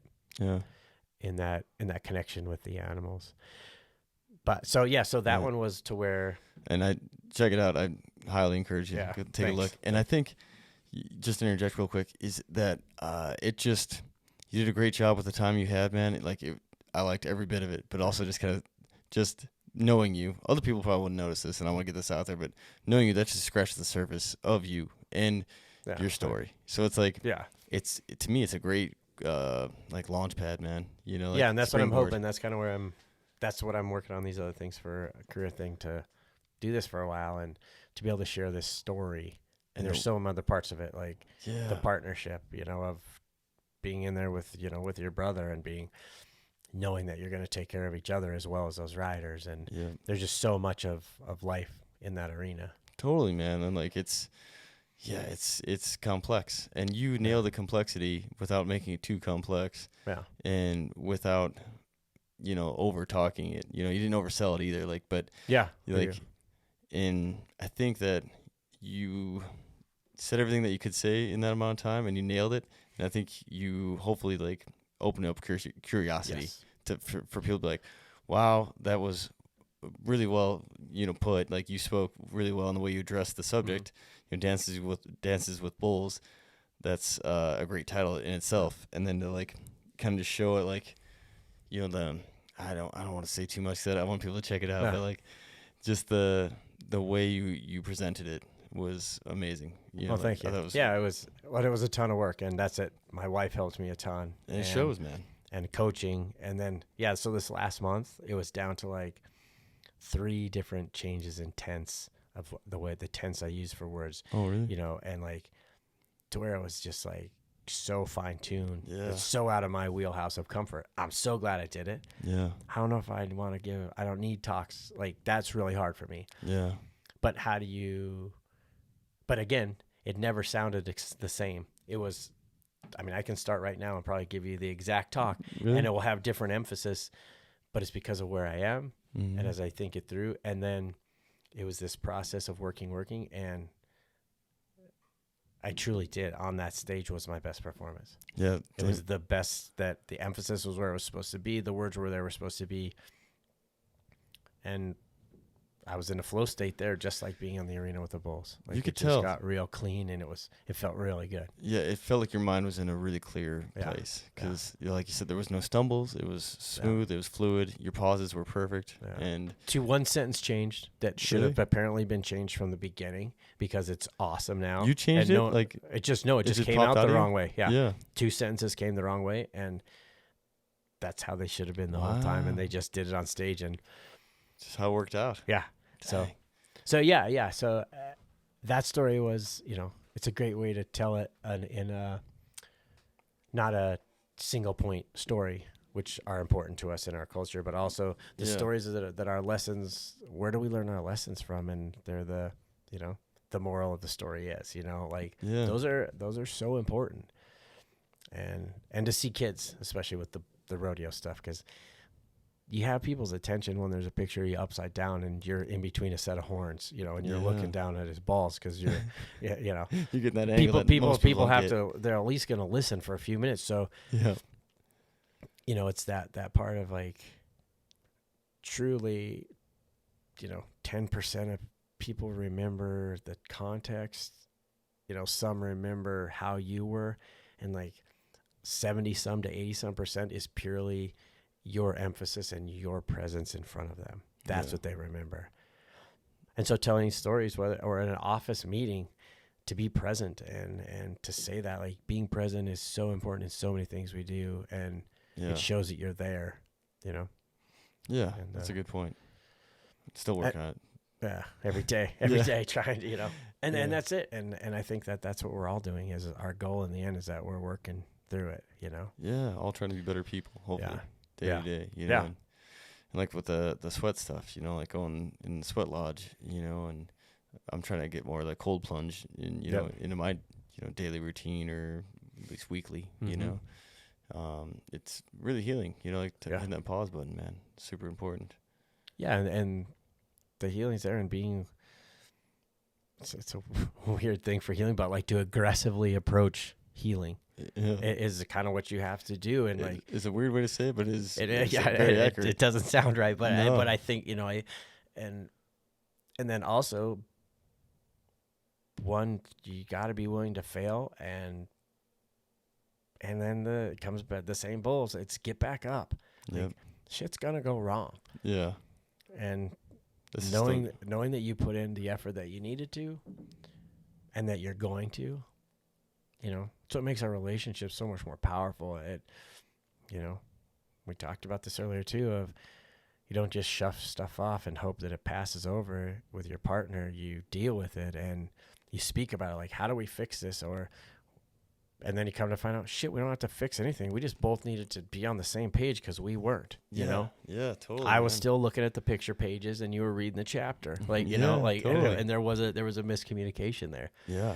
And that takes time, and to recognize it, recognize it is like, big part of the battle. And then and then kind of being like, oh, all right, you're talking about this and my brain's going here. Yep. Yeah. Or the big one. And you're just like, well, let's start figuring out how to deal with it, because it's not going to go away. Mm-hmm. And I mean, so many sides and so many things that we go through that, I went through, I stopped drinking. I know it's Trey's birthday yesterday. So, I'm like, 2 years and 360 days sober. And, so 3 years on the 1st of August. Wow. And, cause it needed to change. Mm-hmm. And it was something that kind of crept up, and, I'd used tons of stuff for a long time, and I'm not proud of it, but I'm not ashamed of it, because it's made me who I was, and experiences that you can't. You'd never be able to get just. Yeah, but then also being able, and with the help of my wife, and to say, it's not okay anymore, and I don't want to be there anymore. That kind of steps in the realm of health, and for self-care, sure. Geez, I think. Yeah, well, I think the mental health issue of what we don't deal with, and so much in our society, and I think COVID side is, I still think there's repercussions that are going to show from that. Definitely kids, Yeah, all the masking stuff. Yeah, and just hard. And this, alcohol, times are hard. Chocolate and alcohol sales don't go down. Times are good. They're still good sales, Yep. They're just things that are there, and it doesn't bother me. I can sit around with, people that can drink. It doesn't bother me at all. And I just don't drink anymore. Same. And, but it's been life changing for me, feeling better, being more active. And instead of thinking about doing stuff, like, it's pretty easy. Just do it. It is. It's so much easier. Like, even when I was in college and I was drinking, I was like, man, I just wasted a good day being hungover and miserable because of like last night, and I hated that, man. Go do a chore and be miserable the whole time and have whiskey in the process of doing some stupid chore, which is probably best not to be running equipment while you're drinking, and then feel crappy and take a nap. Or now, just go do the chore and half the time actually enjoy it, and then go on and do something else. Absolutely, man. Yeah, it definitely changed my life, quitting drinking. Yeah. But then stepping out and saying, I'm going to stand on a stage, like I wouldn't have applied for the TEDx. Yeah. And that's weird, right? Because it changed my mindset, man. Like, and not just like, going off your coattails here, but I don't think I'd be doing this. I wouldn't have the clarity, like my brain definitely functions better. And my reason to quit drinking was Crohn's, of course, was like not, alcohol and Crohn's don't get along, but it was manageable, but it's still like, I don't know if it's worse, but it feels almost worse being hungover with your Crohn's, because like not only are like getting the mud butt from being drinking all night, but then with the Crohn's like flaring up, and then just not doing yourself any favors there. And then for sure. When I went back to school, I was like, I need to take anatomy and physiology 1 and 2. I need to take physics 1 and 2, or get organic chem. I was gonna go OChem with that, or get organic chemistry. And I need every brain cell that I haven't killed off so far in, my 30 years. So I need the whole team together on this one. So that was a big reason. Like, I was kind of slowly not drinking, and socially, I mean, the difficult, man, like growing up in the country, growing up in a ranching family, and growing up around rodeo, and Forest Service Fire, like all these social events and social drinking events, a lot of these events happen at breweries, and it's like, no, it's a bad thing. It's just like it was hard for me to adjust. And I mean, it's just a societal thing that we've built that for many people, and it's a mental thing, but that until the chemicals change, but like to go to a social gathering, people can't be social until they have a few drinks in them. No, but you can, and it's way more fun. It is. Like, to be present, and that, and then the rule is when someone tells you the same story for the third time, you can go home. You've committed whatever your obligation was to that function. It's a good rule. And it's really good. I never heard that before, but it's really steal that. And the other that you're, the part about the brain cells, and it used to be like, they just catch, they're just killing the slow ones. They're trimming out the slow part of the herd, but now I don't know, keeping them around, nurturing some of those for a while is good. I think there's memories in there that aren't gone. Yeah. Yeah, totally. Through clarity. Man, way more clear, like memories, like you said. And I had a buddy in college who's like, woke up super slow, and he's like, I think I killed a fast buffalo. I think I went deep in the herd last night. Yeah, like there's something to that a little bit, I think, man. And kind of end up, my stepdad, a heavy drinker, like his whole life, and that dude was pickled. I was not a fan of this man, and he would have been a different person. Like, I could kind of see a little bit behind the curtain there, and I truly believe he'd have been a different person if he didn't have alcohol in his life. Yeah, I think, and it's just how it works for certain people, and how, Yeah, some people drink their whole lives, and they're great people. It's like, or some people drink a little, whatever. That's, again, we're all different people, and it's just been something that we have societally created, especially here in the States, as how we get our community together. Yeah.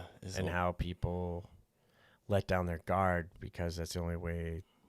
They're partially ego, but partial just fear of, because everyone wants to be accepted. It's the social media death, Yeah, social anxiety. And it's interesting that it's so much more fun to have, to be able to go into a room and to interact and to not feel like it. I don't know. And, I think go ahead. Oh, no, I was just going to say, like, I'm more relaxed. Like, before it was like, if I got in a party, I'd be like, oh, I found a beer. And it's like, even just having that, like having something in my hand, you know, like in a conversation, which now is usually a water bottle. Yep. Just, you know, that almost that ritual part. And then, Yeah. You know, like it's like, all right, a couple beers and I'll relax and I'll get more social and maybe, and funny, right? It'll make me funny. Yeah. You know, and like, not true, you know? Yeah.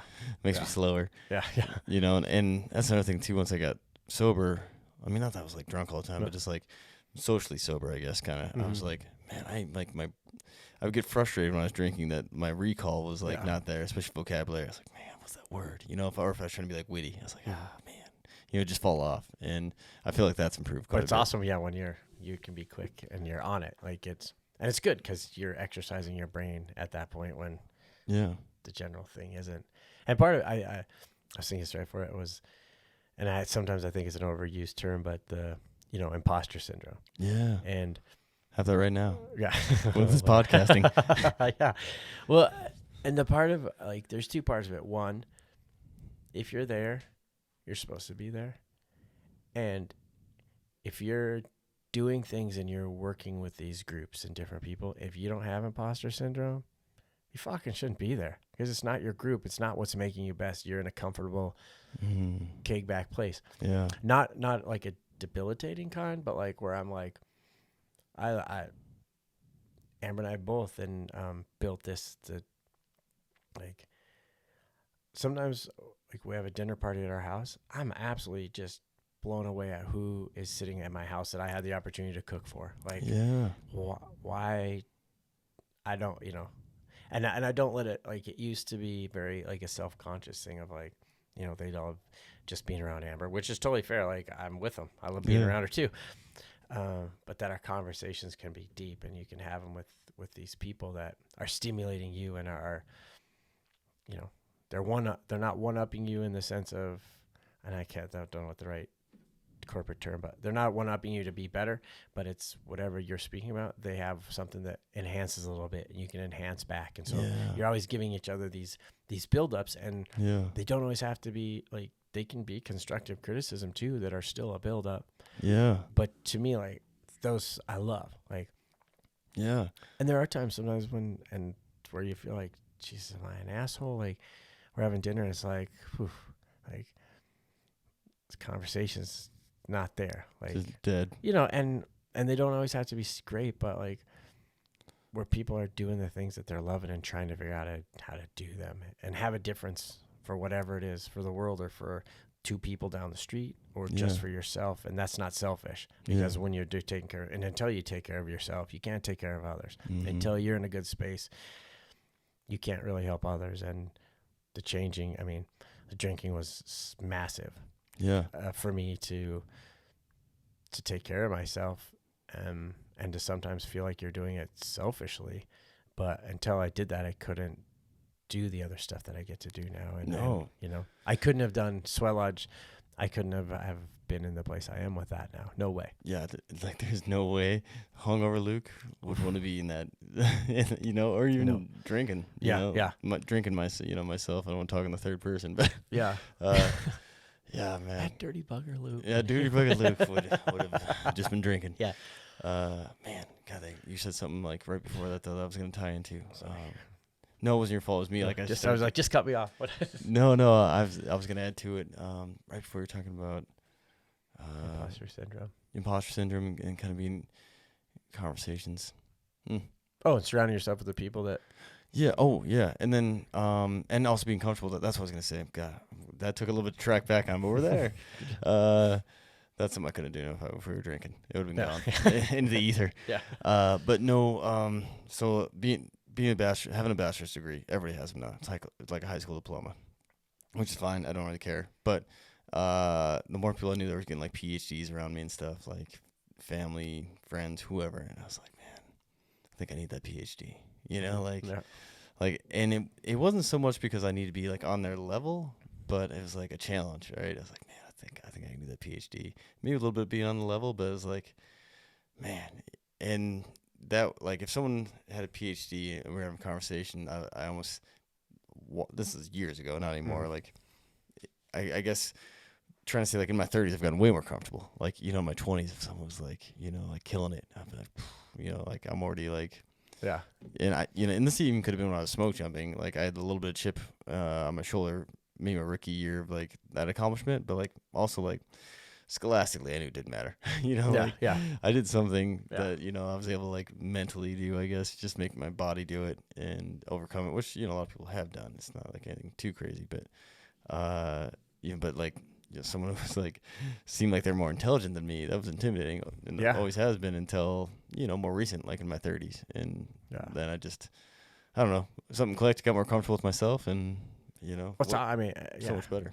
Well, in that part of most of the time, they're uncomfortable being around you because, they're seeing it different too. Like, he's Luke. He's in awesome shape. He does all this stuff. He knows all these people. He's totally socially outgoing when he wants to be.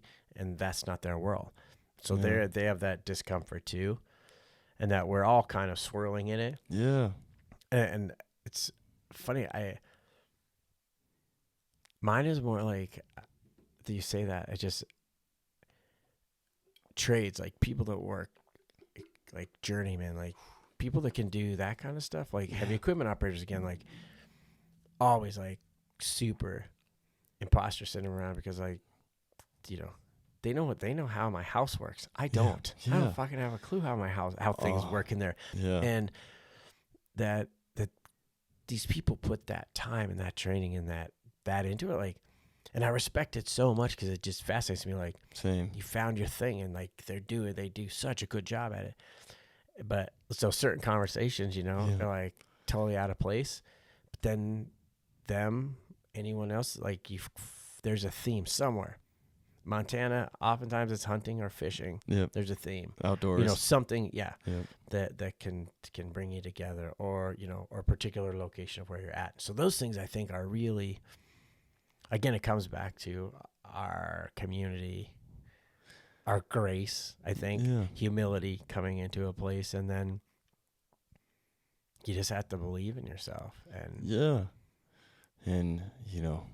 I feel like I'm just fanboying Micah right here, but like he said it, I think, a couple times on the podcast about know thyself, and the theme of, like the graduation, it's like, I've heard that my whole life, like, I don't know, even like some movies, I guess, I think it pinned it, it's like, it is really true though, like you are the only person who really can make you happy, like, and if you don't, I don't know, if you're not like really like looking inward, you're not going to be able to help people, and like you said about like taking care of yourself first, you can't take care of your family, you can't take care of loved ones, friends, whatever, if you're a mess. And that like was part of the drinking and all that stuff for me, because like I'm still kind of in and out of the hospital every once in a while with Crohn's and have that weird tumor.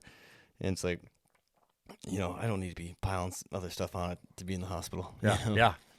Well, it's interesting. Well, the 7 directions of west, north, east, south, upward to creator, downward to the earth, and the seventh direction is inward. Oh. And it's not I don't know if I've ever heard that outwards before. To other people. It's that's where you pray to is, those are the sacred places. And inward is you have to do you before you can do things to help others. Yeah. I think so many people don't like really who they are. Or well, it's fine. It's sucky to look that way. Like, I did it, and I tell people it for all sorts of things they're going through, because I don't know, sometimes it seems weird when, like, is this inappropriate to say someone? But I did it when I quit drinking, and I would just make myself stand in front of the mirror and just look at myself. Yeah. And fucking hated it. And slowly, like, still now I'm like, God damn it, and work on the gut, like, you still have those things. Like, you must have a bad mirror, Max. I don't, but the not to make it too weird, but you're a pretty good looking guy. So.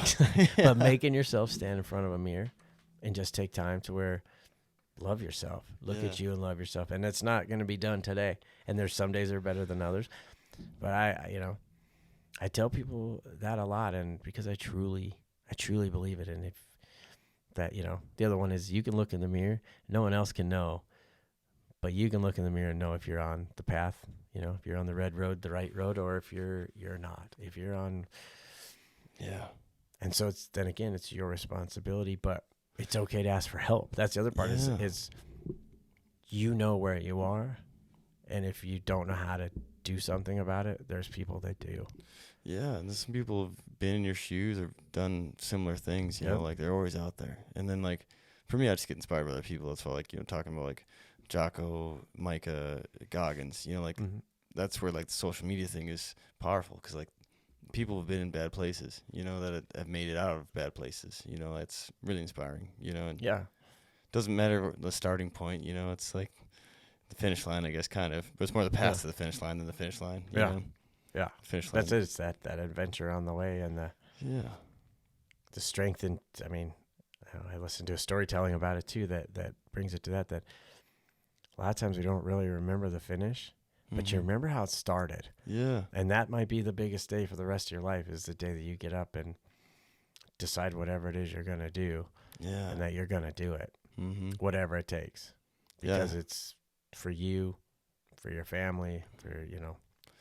Yeah, I think for me that day one really was like when I hit rock bottom. It wasn't smoke jumping, you know, was a big thing for me, but just because, you know, something I always want to do. I went to my dad took me and my brothers to Man Gulch when we were really, really young, and I'm surprised it didn't like turn me away from it. I mean, it freaked me out even as a kid, like seeing the crosses, and I was really, really young. Like, I don't have too many more memories before that time because I was so young, but it still was like, oh man, big deal here. But that, you know, that was like humbling, you know, because they beat you down a little bit during, you know, rookie training with physical, you know, a little bit of mental, and it's, you know, tall order to get through it and demanding. Yeah. But for me, you know, even like I went to the firefighter academy, that was tough, you know, a challenge. But it was like after all that, when like my Crohn's like hit me and I kind of hit rock bottom and had to medically resign from the fire department and like kind of like hit bottom. I'm like, well, I'm not in the Forest Service anymore. I'm not a firefighter anymore. Like, what now? You know? And what am I? Who am I? Yeah. And I was in a hole, and I had to like climb out and figure out like, where do I go? Like, what am I? Who am I? Like you said, like, where do I go from here? You know, I ended up coming back to the Forest Service, but it wasn't like a forced thing, you know? Like I was going to school to apply for the PT program, physical therapy program, and that was kind of good, man, kind of reconnecting. And that was like, and the reason why I share this story, because I was not a great student ever. Like, I mean, I was decent enough to run track. Like, that's all I cared about, you know, like, and I was like, still could compete. Yeah, exactly. Like, even though I was getting killed on the track, man, I wasn't making MCB proud on the track, you know, like I was struggling, but it was fun. I liked it. And then, and then I did all right after track was over, you know, cause I could focus on school. But I guess it gave me enough like confidence. Like when I got an A in exercise physiology. It was a pretty tough course. I was like, yeah, when I apply myself, I do all right. But then years later, I come back to school for PT and have to tackle those hard courses.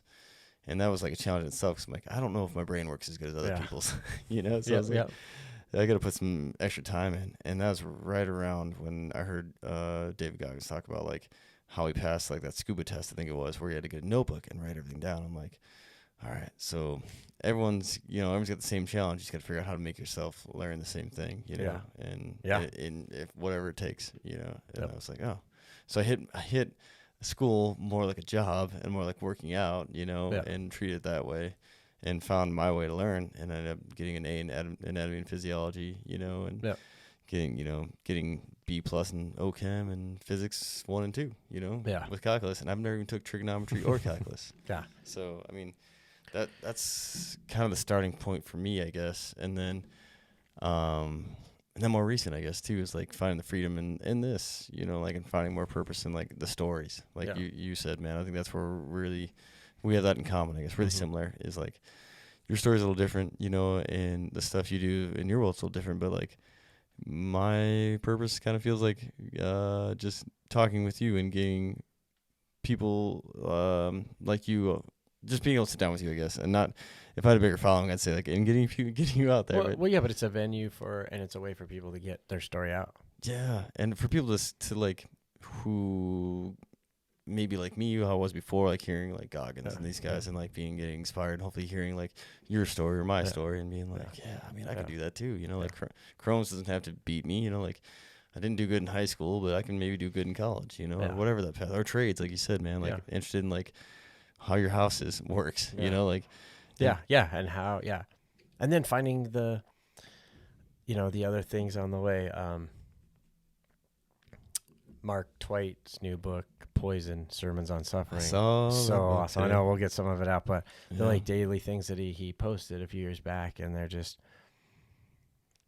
unbelievable. Really? And would have spoke to me entirely differently a few years ago, but where they are now and how powerful they are. And, you know, some of our techie gym stuff, and then there's ones that are just like straight to your heart and just straight to humans and into being who we are and how we push ourselves and how, you know, I was just reading about, you know, hard day versus light day. And then most people just do middle days most of the time. And if you do your hard days and your light days, the middle days will work themselves out. Yeah. But just beautiful storytelling, beautiful creation. Is it like short stories in a book form? Or No, they were daily sermons that he had. Oh, really? that were put out on a website. Oh, really? For a gym that he had worked with, and but they're great. He was he's one of the most badass alpine soloists and still alive. As a credit to his name, amazing human being. I was lucky enough I got to meet him at my TEDx talk. And oh, really? Yeah, and he's an amazing person. That's done awesome. tons. And again, and it doesn't always have to be. It's not people with huge accomplishments and huge accolades and who they've done. Like, I don't know, sometimes there's people that have something to share and that you can share with them. Yeah. You know, mostly it's just, I love but like absorbing those things from these people that are happen blessings. And I think those are the ones in the universe taps you on the shoulder and remind you that there's stuff like there is a little plan to the chaos and that there is connection, and, you know, the thing inspired you yesterday. And that connection's there. Yeah. Yeah. And to just kind of keep the heart of the warrior and the mind of the saint. You know, the heart that isn't going to quit and can't quit, but yeah, the mind that's going to do it the right way and isn't just going to, you know, plunder through. And so asking yourself that sometimes is but yeah, this book is just, I got it just a little bit. He just released it, but it's been really, really nice. And it's short, you know. Oh, really? A couple pages. You know, it's almost like your daily affirmation kind of a thing. That's cool. Yeah, kind of like almost like a mindfulness. Yeah. Ish. Yeah. Not that the book's like that, but that's what they're. No, yeah. You know, like it's doing your daily mindfulness. Yeah. And they get you thinking. Yeah. Yeah, totally, man. And I'm getting buzzed by these bugs. I know. They're moving it.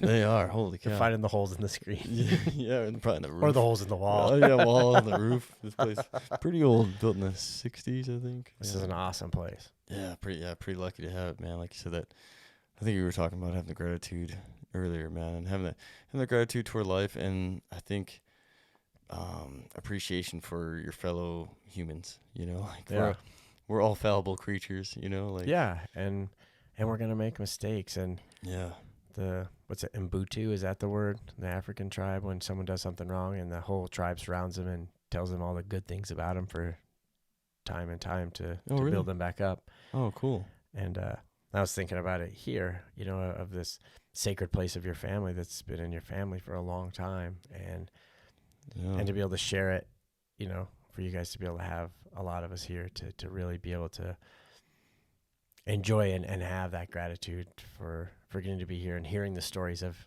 how it was built and how it was kept. And pretty wild. Working on 5 generations now. Yeah. You know? Super, super amazing. Yeah. Crazy. Yeah.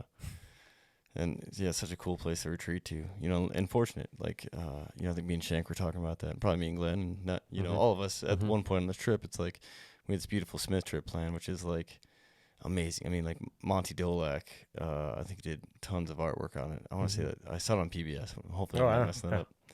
Yeah, we'll say Monty Dolak. People can, I guess, double check this. Yeah. But, you know, I think he wrote some nice like little excerpts about, you know, no other place on the planet like the Smith River, just beautiful. We'll find out next year. Hopefully hopefully get there next year. Yeah, and we can hopefully do a couple, because that was the plan too, is to do these podcasts, but like on my phone from the river, and this worked out. Well, we would be walking the Smith because it went down to 84 CFS today. Yeah, so Man, yeah, because I think, last I checked, it's 100 or 112. Yeah, So it's like, end of the season. Well, So. yeah, my raft is way too heavy for Yeah. that. Yeah. So, yeah, really fortunate to have this and have this in our family, man, and to be able to sit here with you, man. It's awesome. It's fun to sit here with you too. Yeah. I know we've talked about it for a long time. So Yeah, it's been in the works, like you said, and having Amber on, too, like just awesome people and just great being around you guys all the time. You know, like because just like you said, getting after it, and it's kind of weird to say, but like it feels like that's kind of like you are who you hang out with. I remember my dad told me as a kid, in maybe different words, but like, I think kind of telling me like, don't, you be friends with everybody, but you are who you hang out with, and that definitely shows, like picking your company, like you're surrounded by assholes, you might be an asshole, So it's good. It's good. And it's been like our friendship just, growing over the years and getting to know each other and getting to watch each other of what we're doing. And now it's changing, family and growing. And, I just think that part's really great. Yeah, because you're second year at bullfight school, which I up until last night, I thought was your first year until you and Caleb were hashing out the timeline there. And I was like, so I knew you from that, like from getting started in bullfighting. And that was like inspiration for me. Do you know what year that was? 2013. See, like, oh man, there's been a lot of cool things in like our little circle, like Al Sanvold becoming a barber, like dude, not in a million years would I've said that was gonna happen when I first met that guy. Like, no way, this guy's gonna be giving some of the best cuts and and changing to be again, he's like, he chit chats, he has customers, there's friends. Al's a quiet guy most of the time, one of those quiet guys I've ever met, I think. And see that side of it. But he's hitting that's like, this is a cool stride, and he plays drums in a couple bands, and like he's adjusting and he's growing and he's becoming the person that he wants to be always and every absolutely, man. And that community is huge. Our this bullfighting community alone is just like another whole family, but then it extends out to you guys, then we first meet that way, and then we have other connection from it, and it grows and like and not a dig on him at all, but like how the growing part, like when I first met him, he was kind of like more of this quiet, cold-ish cowboy, but big heart. I could tell because every time I saw him, he must be getting updates from Caleb, because he'd be like, "Hey man, how are you feeling?" I'm like, "I'm doing all right." He's like, "Well, I mean, and like not like, hey man, how you doing?" Like, in L vocabulary, and but it was like you said, kind of short, concise, more like a stoic cowboy. Mm-hmm. And then I go get my first haircut from him. Like, hasn't been out of barber school that long, and in Belgrade, and like total different, man. Like, and it's like, man, like you said, he found his his next phase of life. And it's not that, and he's a good example of so many of us are that. It's not that we hadn't found our thing yet. Yeah. My thing, reclamation was my thing. I loved it. I still love it, but I do it different now. Yeah. Bullfighting wasn't. I still had another job, but it was at that time. It's where I was supposed to be, and I don't want to. Nothing's for permanent, of that thing, like where I am and who I'm growing as. And if you can't let go of that, man, you end up being a sad person. Well, you're carrying so much baggage, man. Yeah, it's uphill. If you wanna get the views, you want to get to the top of the mountain, you got to get rid of the baggage that's holding you back. And well put. And you still got to get down. That's the other part. Once you get to the top, you're only you're at the farthest away from your car you're gonna be. You still got to get back to the car, so you still have to keep your head on you. Yeah, and like we were talking about last night, halfway down, you make it to Everest, you're only halfway. You're at the top, but you're halfway. You got to get back. Yeah, like even I never got it until like right now, but my grandpa Berg, who built this place, he'd always say, when you climb up a mountain, what do you see? And like as a kid, I'm like trying to think of like something like, super eagles, something super special, like a symbol or whatever it might be, like a metaphor. And he's like, another mountain, but it ended up being like a metaphor because that's kind of like what it is, right? Like, and just Al Sanvold as an example. Mountain, one of the best bullfighters maybe ever, right? Yeah, for and she was at the top of that mountain, and then 23 years. Yeah, 23 years. I think that's pretty sure that's how long. Yeah, he's in the Hall of Fame, right? Yep. Yeah, so Cowboy Hall of Fame, And then to get to where he's at now, he's down on the bottom of the, he goes off the mountain, has to go down, just like hiking. And left a job that paid well, did everything, but was high stress and it wasn't right. High paying job, just like yourself, high paying job. So he goes down in the dark valley, has to climb back up that next mountain. School, yep. And you train and you go. Yeah, so just like my grandpa was saying, another mountain, you climb that mountain, You can sit and you can sit on them, but nothing changes then, Yeah, the views are always there. The same. Man, and you can tell people how you got to that mountain. Yeah. But no one really cares. Yeah. Yeah. Sure. Yeah. And that's it. And frustrates many when they say, and you're going on, like you're going to the next mountain instead of just sitting on that one. Yeah. Like, whoa, you made it. What are you doing? Yeah. No, I got other stuff to do. I got other things to do. Mm-hmm. Yeah, leaving smoke jumping. Even in my own head, I was like, geez, man, work my ass off to get here. Yeah. But then,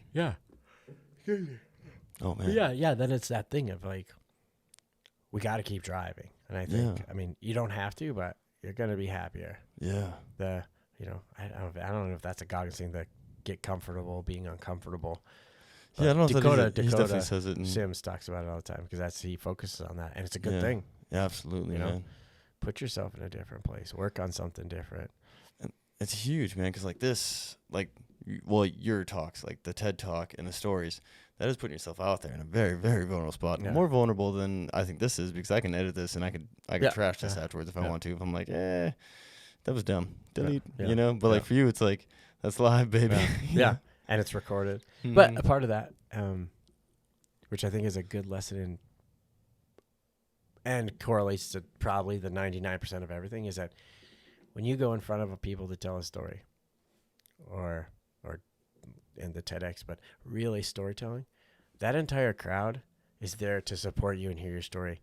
Yeah. There's no one in there, and if there is one, they're an asshole, but no one in there wants you to fail. They want you to tell a great story. Yeah. And I think that's what we really face on almost everything we do. But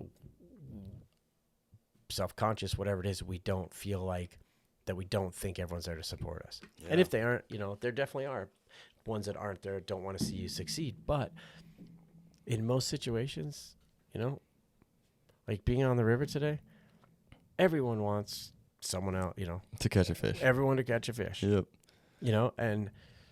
Or to whatever, or just they want you to have a great day, have fun, like paddle the boat, row the boat for a while and have fun doing it. Like, you want people to succeed. You don't want them to spin out or run into a wall just so you can say, I'm a better paddler. Like, I think that's something so much of us, you forget, and telling stories on a stage recently has been really prevalent, and and it wasn't little, it was great. Little, in Livingston, 125 people in a little bookstore. Yeah. That's big for Livingston, man. Yeah. And it was packed because no more could fit. Yeah. But every one of those people, every one of those individual human beings wanted every single one of us that got up there, the 7 or whatever that told stories. They didn't want one person to do good and not another one because they didn't know him. They wanted everyone to succeed. They wanted everyone to be able to tell their story. And people, even when they aren't super in tune, they are in tune. Like, they can see this storyteller's freaking the hell out. Yeah. Like, so you're much more sympathetic. Like, you get to see empathy in a mass like breath, and it makes you love humanity, and it makes you love people, and that we are good. We can be good. Absolutely, man. I think, it just seemed like live performances in themselves, man, when you see like the potential of human, like even if it's just like a play or whatever, man, it's a symphony, orchestra. Like, I got forced to go, not really forced, but I have like a weird like tone deaf thing. I had to take like, I can't remember, like introduction to music or something in college, one of the gen eds, and like one of the tests was like, you follow the music, you had the music in front of you, and like when the professor said something or whatever, he'd pause the music or something, and you had to like write, like follow the music and like say where the music was, and I could not follow it for some reason. Like, my brain just would not work for it.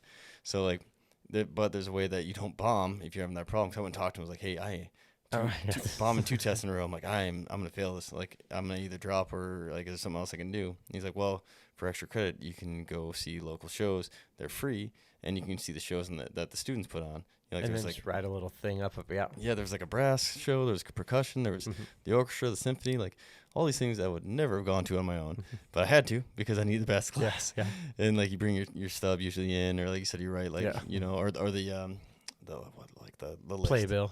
Yep, the playbill. Yeah, you bring the playbill in, and like just that experience, man. Like there was a lot of students that were like going in and going out, like I'm there in the back where everybody else while the other students are going, and I'm like. Because I had the same idea. I'm like, I'm going to go in, grab this damn playbill, maybe sit around in case the professor's in here, then I'm out. I'm sneaking out. But then I was like, oh, man, started like, this is a pretty good tune here. Oh, I like this. Maybe I'll stick around for the next one. You know? Next thing you know, the whole thing is through, and I'm like, a little embarrassed because like a lot of times I probably smelled a little bit because I was coming straight from track practice. Yeah. So I'm like in like shorts. They're dressed nice, like out for a formal night of music and a performance. Yeah. Oh, yeah, we're dressed to the nines, man. And I'm going in like my dirty. All right, so sorry, Raymond. Equipment failure left and right, but we're back on. We're back.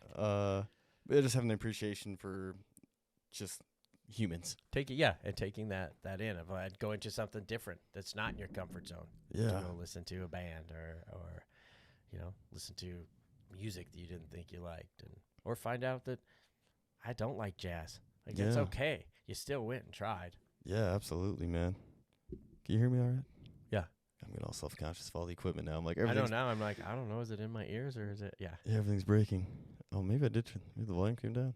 Can you hear? Can you hear yourself talk? Yeah. Well, I don't. Yeah, I think so. I don't know. Oh, yeah, I can hear you. It's just like it wasn't registering on the sound thing. I was like, yeah. All right, so that's pretty. It just doesn't like it. I know. It seems like I can't hear you. So now we have to spring this whole big swirl back into to one closing. Gathering piece.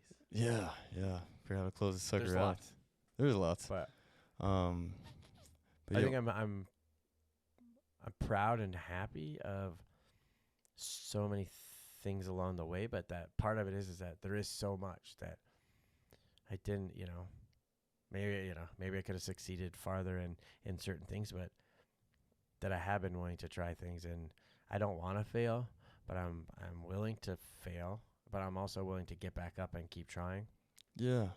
And I just think that's really been this thing of, the days I spend hiking to the days I spend, doing hard stuff with my dad to anything else in the middle. There's something in there, And yeah, I'm glad you said that because like I meant to ask you this a while ago actually. Did you have this kind of like self-recognition and like introspection, I guess, like before you quit drinking?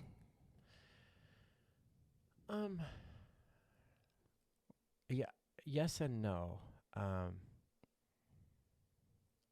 Here's another weird thing. So I think of myself as an empathetic person. Yeah. But I also feel like it sounds like a totally narcissistic thing to tell someone you're empathetic, that you're an that you're an empath. I know it's not the case, but I just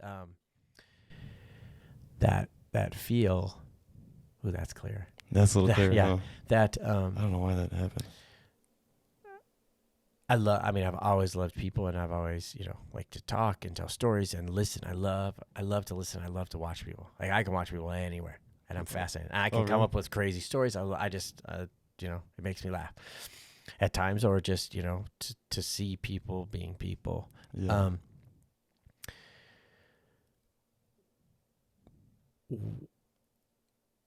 The growth that I feel like I've had from, I started attending bar at 18. I was still in high school. I had my first drink at my entire life at 21 years old on my 21st birthday. I never drank until I was 21. That's pretty wild, working in a bar, man. Yeah. And it helped. Standing on the backside of a bar helps you not drink. I bet, because alcoholism runs in my family. And so.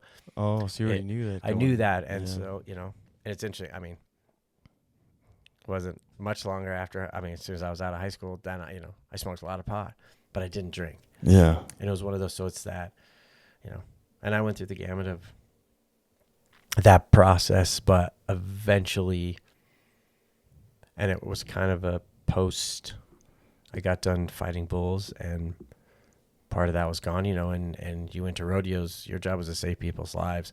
So you might have a cocktail, have a whiskey at the end of a night, but you didn't do as much. And then you don't have to go to the gym. You don't have to be keeping up on stuff. You're bored with your job. You're struggling with some stuff. And so it just kind of progresses. And I definitely closed in. And as soon as once, I got sober, that part of me opened back up. Like that flower's there and it could rebloom. It had just shut down because it didn't know it was guarding itself. Yeah. And that's a good way to put it. And so, too. Yeah, and it was almost like, the drinking made it so I didn't have to look inward. I didn't have to look in the fucking mirror. That's what I was kind of wondering. And I didn't have to look, you could bypass it mm-hmm. and you could do what it needed. And that was my experience. That's what I was kind of wondering. Yeah. And I'm not, and at post, I wasn't forced to look in the mirror. I could have kept going and been fine and be functioning, but feeling much better.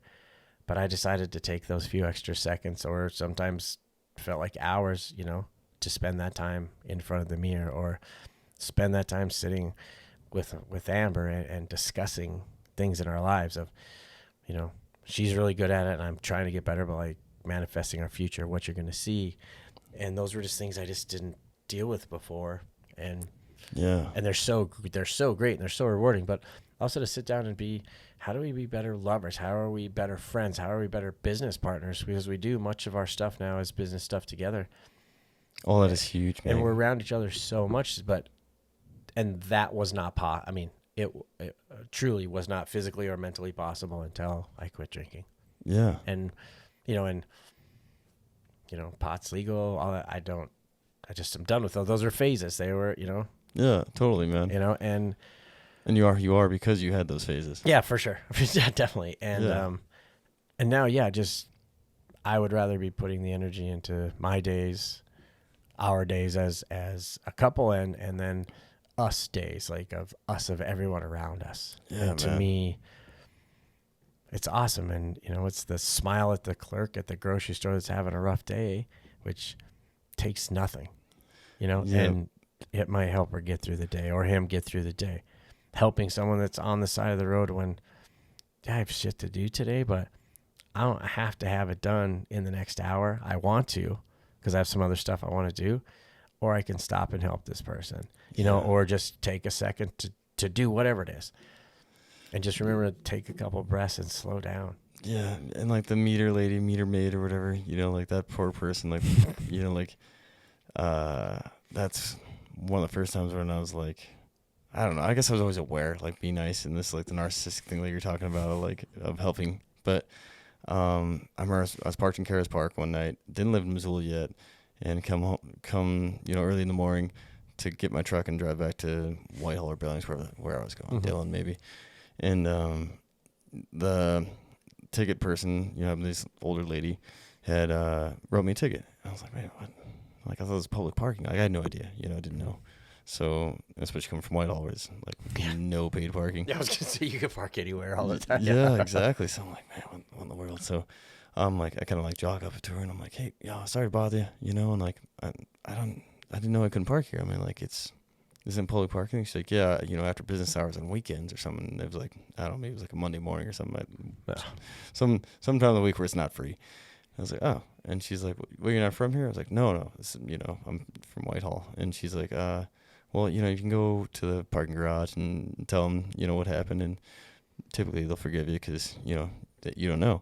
And like, but I can't remember timeline-wise. I think it was like right before I jogged up to her because I was like kind of still like trying to get my bearings early in the morning. I'm like, oh my God, probably hungover, and someone was just like yelling at this poor lady. She's just doing her job, man. Yeah. And like, oh man, I was pretty furious, and like just seeing that, man, like just going red, like it made me want to like stay in Missoula and ride my bike to Karas Park every day and just wait for the dickheads to be mean to this nice old lady, because I was like, I'm gonna protect this lady, like. But I was just like, hey, thanks, I appreciate what you do, I know you got a hard job, and I'm not trying to bug you, and I hope you have a wonderful day, and like, thanks for the info, and I'll go talk to him. And she was like, thank you for being nice. Yeah. And like in this super sweet voice and almost like emotional. I'm like, yeah, you're just doing your job. You know, Yeah. like I didn't really think anything of it. Like I wasn't doing it to like get Yeah. that response. I was like, hey, I'm sorry to bother you. You It's know, compassion. Yeah. Like being a compassionate person to Yeah. another person. Yeah. And like, to animals and to the environment and all those things that and it people doesn't don't take treat her- any more work.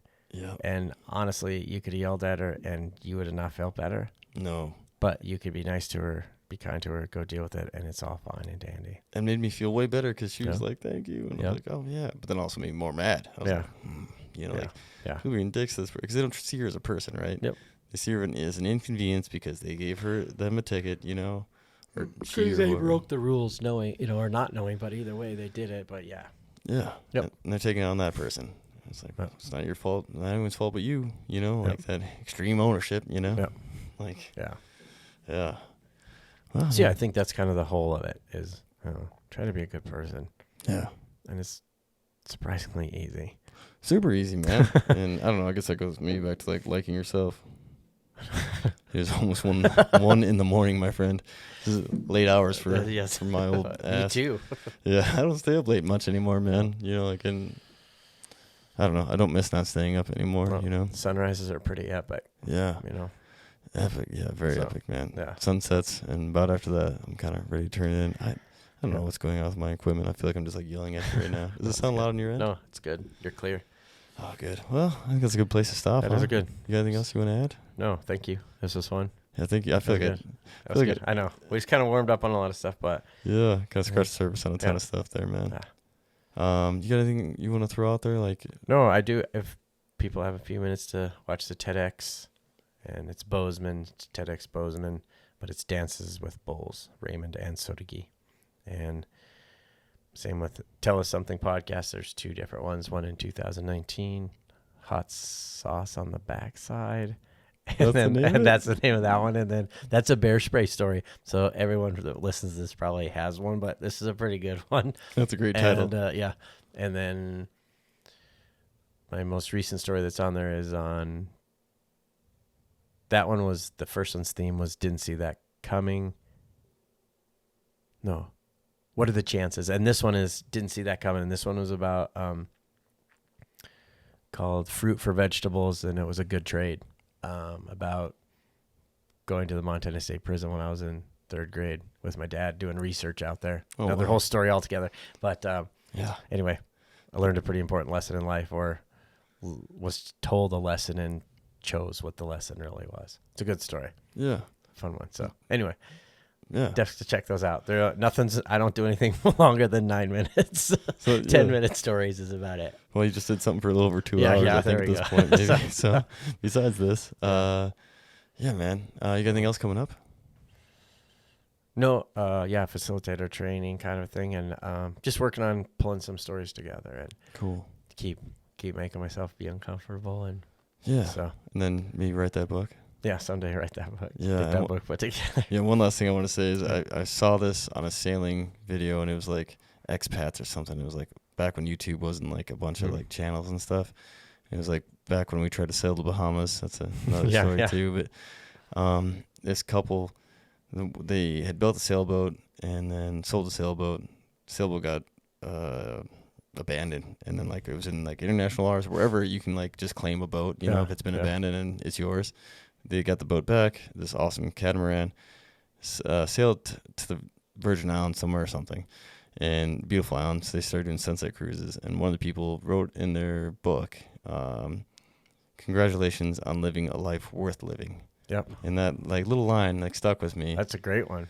Yeah, and like when I think about you and Amber, and I think like that's why I'm kind of like keep bringing back the book thing, because it's like someone told me this a long time ago too. Like when it gave me more motivation to be a smoke jumper, because it was like, if someone wrote a book about your life, would it be worth reading? Would people Yeah. want to read it? Or they want to make a movie about it? And I was Yeah. like, no. Yeah, like Yeah, at that point in my yeah, life, I was yeah. like, no, they probably wouldn't want to, man. Yeah, So I think you and Amber definitely have, man. And I don't know. a good story too. Not a Yeah, yeah, not a tragedy. yeah Yeah, no, I think. serial killer movie. Yeah, exactly. Well, we got so many bodies that have been deposited in Yellowstone. Yeah, exactly. Yeah. Don't come up on our mountain. Yeah, exactly.